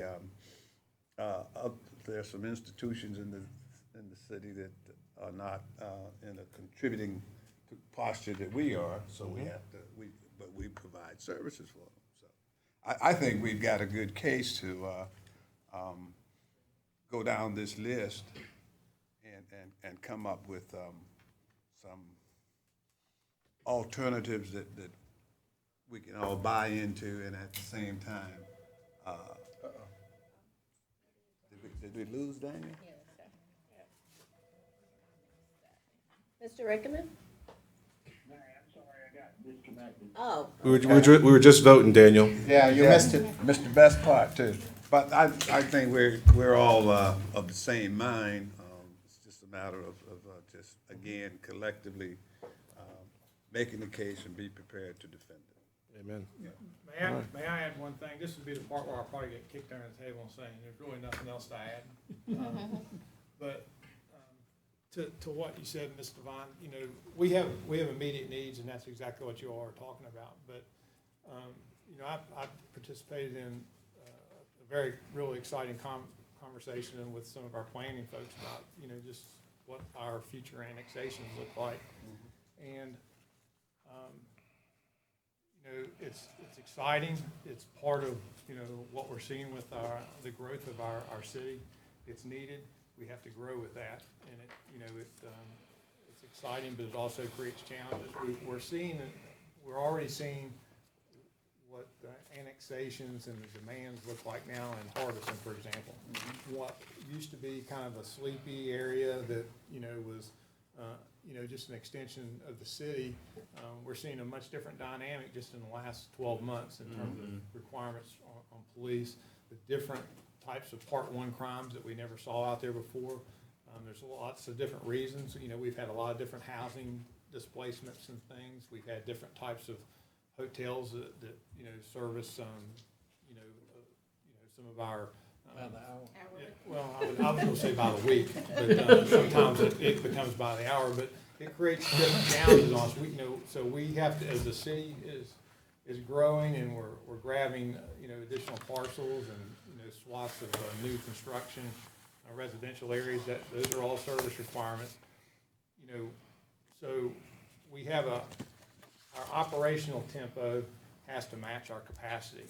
We're a little bit out of alignment right now, and as we continue to grow, that disparity is going to, you know, create additional problems. So I think we have to be sensitive to that, and you know, we do have to be a capital city police department and carry ourselves like such. Thank you, Scott. So our next step here then, it sounds like it's advertising for a public hearing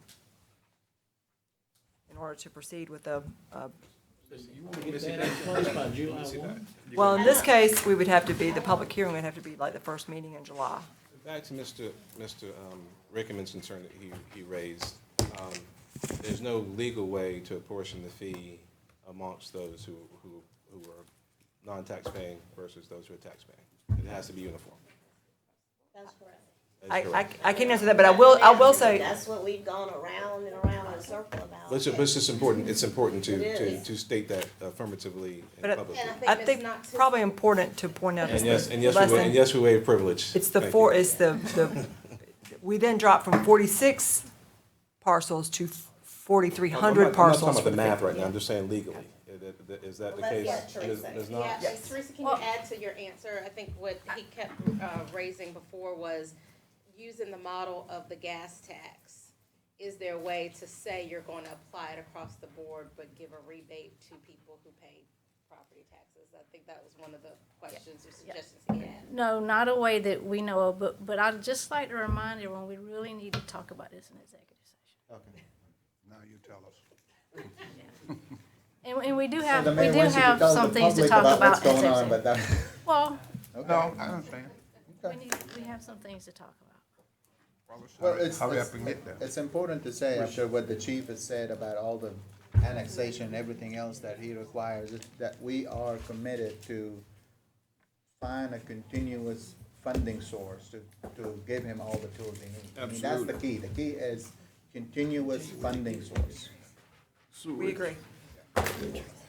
Tell you, man. Going to, Missy, going to that, we would, okay, we're gonna discuss in executive session, there's opinions across the board, but we would need to decide today if it's something that we wanted to even consider, so that you could advertise for a public hearing, and it wouldn't start July 1, it would have to start after that. Right, it'd have to start consecutive with the, but at this point, at the rate, that is what, in terms of what's been proposed, to look at a July start, necessarily July 1, but a July start, we'd have to advertise, if you were to stay with your normal budget, your normal council meeting schedule, your first meeting in July would be the earliest we could advertise a public hearing for.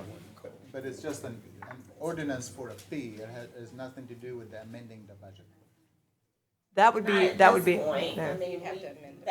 they still have to have an amend it. ordinance prepared and ready Right. for you, the way we're proposing to do it, without any type of, rebate back or Right, right. formula or anything, Right. just a straight out $5 $5. a fee. Right. Yeah. But, and so you'd have to y'all have to approve that, and then at whatever point you decide to move forward, it's just backing up the collections I piece, got it. that's all we're saying, I got right? Yep, correct. I mean, the sooner the better from our standpoint, but it would be whenever the council, if they wanted to do this, decides to do it. And then we go through the process of the ordinance and the readings and everything. And to meet the timelines we have to do in order to publish and be ready for a public hearing in July, we'd look for some direction. Yeah, if this is the direction you're interested in going right now, then we need that direction. If you're not, then you're not. I just like to wait until we exhume all the other options on the table. And bring the whole plan into how we're gonna fund and how we're gonna attack all that. Yeah, I mean, I And when you, think- Mo, when you say that, what do Which you other mean? options? What do you mean when you say all the other To look at the options? tax exempt properties. Number one, the business license fee for tax exempt. Number two, all the other things that it's on the booklet. So I think it's important to know how much all that is gonna generate in revenue source, that it's coming, continuous revenue, before we impose a $5 fee on everybody. So we want to do that before we do anything? Well, that's Is what that- his, That's what I'm that's saying. his suggestion. That's what I'm saying. But keep, And I mean, keep it in doesn't- mind with what staff is saying, two things. Number one, just so noted, because last meeting you mentioned, well, staff hasn't done this, staff has done all this, and they're presenting it to us. It's time for us to make a and decision they're at some point. Clearly telling So, us and that, that's- yeah. that's what I'm asking. That July 1, I mean, January 1 would be when they had the audit information. So if we are to wait till we have all that, then you're talking about not implementing anything that will cover the first 6 months of the 1920 budget that we're still out of budget on, so we're going to have to figure out how do we address that. And then you're talking about implementing something January 1, which still wouldn't mean revenue January 1. That's right. Right. It'd be further down the road. And I guess what I heard you saying was that we do all of this. What I sense is that the $2.5 million impacts, I want to say immediately. And when it impacts immediately, it goes towards CPD and those kinds of things. If we wait until January, we still, and if we loaded all that in at one time, that means 6 months down the road for any of that to take place. Is that right? But And let me just, let me, And they have actually. another one we can actually talk about too, because they're not finished the presentation. Yes, let's keep on. I mean, we're still talking about the $2.5 million and the $5, right? My point is, it's an ordinance. Once you go through the 2 readings, we can make the ordinance effective August 1st, or July 15, or whatever it is. It's an ordinance, it has nothing to do with January 1st or anything. I think what they're talking about January 1st or the impact the next year's budget is the not tax exempt property, So maybe I was unclear, I regulations. thought you were saying you didn't wanna talk about this Yeah. until That's we what I was- put that's everything what I else on the heard. table. Is that I not what you're saying? I like not to pass the $5 fee, public safety fee, until we bring everything to the table. But if that's the case, we need to impose the $5 fee We can impose it anytime we decide to, after we get all the data that we need on the tax We exempt. need the data till January first, that's what we're saying. No. Yeah, that's correct. For the, what we're For the- about to go over, Actually, we and the won't really have- non-taxable, and Right. the, yes, we will not have that process done of data to support doing that, let alone any other legal briefings you need about it, and we'll. Till January? I thought you said August earlier. We're actually, the business always license said fee would be January. more like next fiscal year. We would Yeah, start. that would just be the data to support it, and as soon as we get support implementing it, we would move down that path, and you pass the ordinance Okay. and all of that, but no, that would not happen. Did you get all that, before Daniel? January. I think Mr. Rickman's clear Yes, on okay. that based off our discussions with him. Again, that was my whole point of this, Okay. is doing something. Well, yeah, Until if we that's get the case, there. I'm fine moving forward with that. Well, also, if we pass it, then there's no guarantee that 6 months later, we're gonna repeal it. Yeah, but that's the issue, Sam. The issue is not the 2.5 million. The issue is continuing the source of funding that Right, we need that's for what I'm- public safety. So if we can pass it or find anything by January 1st, we have a situation now at hands. Well, that's what I'm saying. I don't have a problem either way, but I'm just saying that it's not that easy to repeal once you impose. If we repeal it, we may, wait a minute, if we impose it, then that's fine. But the conversation continues anyway because of the other funding sources we need. And at some point, if we meet our goals there, we're able to deal with parcels and that sort of thing. Okay. There's no guarantee that council is gonna I was say, just okay, thinking out now loud. let's repeal the $5. Otherwise, you're gonna hear Howard again, that he wants to transfer more water and sewer funds to the general fund. So I'm just moving things along. It's the only way to You're exactly accomplish right your goals. about being clear, I think, Right. what Ms. Devine was saying earlier about the intent behind it, and I'm sure legal will help us as the ordinance is passed to give y'all that flexibility in the language, Patrick, regarding when it would, if the council wanted to repeal it and when and that sort of thing. So it's, The way it's drafted right now, it would be kind of two different ordinances. One would be just the fee itself, the other would be the rate schedule or whatever y'all decide. So, second, the first one is like, this is, we plan to implement this fee, this is what it is, the reasons, all that stuff. So that's what we'll be public presenting. safety. Right, that's what will be presented today in executive session. The other part you have to decide is the exact amount and how you want to implement it as far as the actual rate and all that. So that way, if you do decide to do it, then you don't have to change the actual fee, you just change the rate schedule. Can we keep moving while in the interest of time? We gotta keep on moving. Missy, you need a chair? You good? No, I'm good. Good all No, day. We're still, well, yeah, I'm still not to the record yet, so, the record of standing up here for that. So business license, just to sort of recap some information we've shared with you in the past. The city issues is about 10,000 business licenses last year. I think that's consistent with prior years. Of those, right at 5,900, 6,000 are actual in-city businesses. There's another 3,800 out-of-city businesses that do business within the city. 267 of those nonprofit fee exempt are issued business licenses, but they pay no fee. Of that, 107 of those are medical-related services, physicians' offices, and hospitals. So just to demonstrate sort of what our business license process, our business license landscape looks like. So Missy, I know we talked about this like with the nonprofits, like some of the churches that have retail or something that some of them are paying now. So I guess the ordinance allows for that. As far as the medical services and physicians' offices, is that an automatic exemption? Or is there something in our existing ordinance that allows for them to pay a fee? We're just not charging a fee. I probably should clarify then why we put it there, medical services. They're not exempt.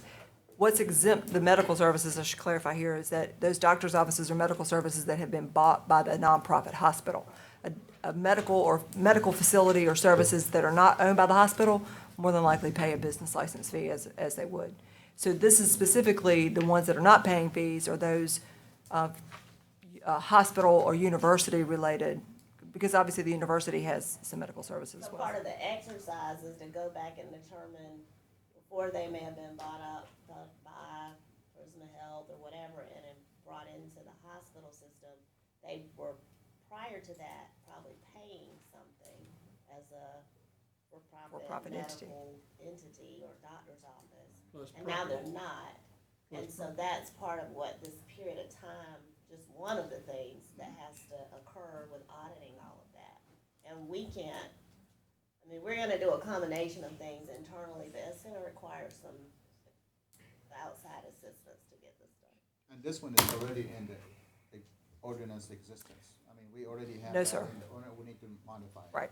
This is the one we actually do, we will have council action. We're not looking I mean, of course, we want direction from city council, but this one, we're clear on the direction we have with regards to this one. Just to make sure what we're talking about is that the business license, the current ordinance has to be revised to remove the exemption for nonprofit entities that have a business-type activity. For those that are currently, and Ms. Devine is right, some are paying a business license on their business-type activities, but we can't say if all of them are. So that's one of the next things that we would do would be finalizing the business license ordinance, if there's any changes to what's been done. So it's the existing ordinance, it's just revising it to reflect those changes. Hire a firm to assist with the research that process is underway to evaluate firms that are for a selection process for hiring a firm. We would do a public hearing because it is adjusting fees. That's a question mostly for legal, which would have a first reading. We put effective date for this one for January 1 because this follows along with where our business license dates are already. So that's why that's proposed as January 1, whereas the other is not set on any particular date of a service time or any kind. It's not tied to a calendar. That one is really just simply tied to looking at when and if council were to pass it. Looking at a full year worth of collections would need to generate 2.5 would be a July start date. We estimate business license fee depending on their revenue for the year, not 6 months. Gotcha. Correct. So sorry for any confusion about the dates, but that's really why this is that, and we wanted to help clarify the pieces with regards to the date because it just falls in line with the business calendar, the business license calendar. And if we can get the work done, I mean, Yes. we're pushing to do Confident it. y'all can. Have you identified companies who do this type of thing that help, or you now got to do the due diligence to figure out who can do it? We've started that process. We're finishing up the RFP now. Right. So again, and what they will probably most likely do is as they file their business license, at that point, we'll be able to begin to make projections. But that won't begin until April of next year. So really, we're looking at revenue projections from this. The earliest would be next fiscal year. That's it. And do we have a list as well, if you talk about nonprofits, those that are not contemplated in this medical services category? Like charities. Who they are? So like charities, if they have a business license, we would. Part of this process is we have to be able to identify those that don't actually apply for and get a business license. They are required to get a business license even if they don't pay a fee. And I was actually talking about the previous presentation, the 100 and some million in properties.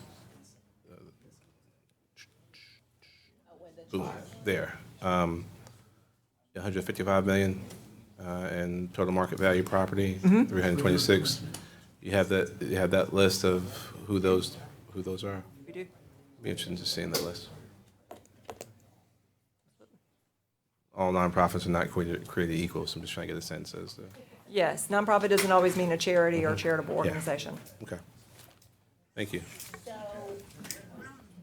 If you charge that nonprofit group 1% on their property, that's 1.5 million, that's your first 6 months. So, I mean, I think it's worth it. I think we ought to be pursuing that. I think you do the business license, and if we've got to freeze something or hold back for 6 months, we ought to be able to find 1% out of a $152 million budget. money for the next 6 months. But I can't do a $5 fee on this rural thing, and that's my last comment on it. I'm Understand. supporting Mr. Rickman. Thank you, Daniel. Howard says he supports you because he wants to do water sewer transfers, so, but thank you very much. So, It's important to We note need these to are put a not pin either on or that. propositions. Yeah, put a pin in it, yeah. Well, let's chat. and we're clear on what we're foregoing for now. What we what? Forego what we forego for now. Public safety wise. Yeah, She the wants chart was to know clear. if Are you, she wants to know if she can move forward with the $5 fee to forego on the expenses that the public safety is acquiring. we're gonna, let's talk, we need to talk some more, but we need to talk some more, okay? All right, we need to talk some more. Oh, you meant put a But pin on the conversation. in the conversation, Okay, yes, I'm yes, sorry. yeah. I didn't get that either. No, we need to talk some more, yeah. All right, Thank you. thank you. All right, Thank you all. all right, what else we have before executive session? Anything else? No, sir. Mr. Duval, you have a motion? And there's So the an mayor additional asked to pay. Oh, I apologize. There are a couple of other amendments. them. All right. Mr. Mayor, I move to go into executive session for discussion of employment of an employee pursuant to 30-4-78-2 municipal court judges.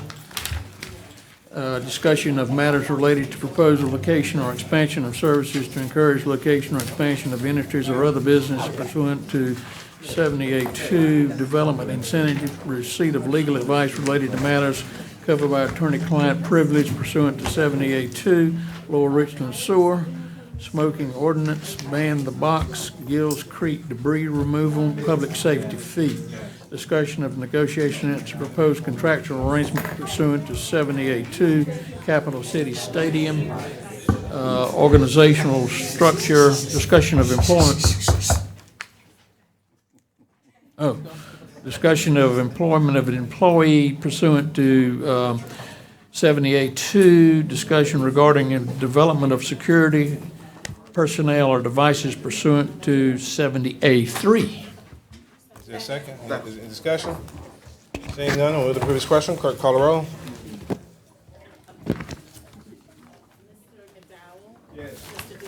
Aye. Yes. Aye. Aye. You, Mr. Rickman? Mr. Rickman, are you do you need us to call you for the evening meeting?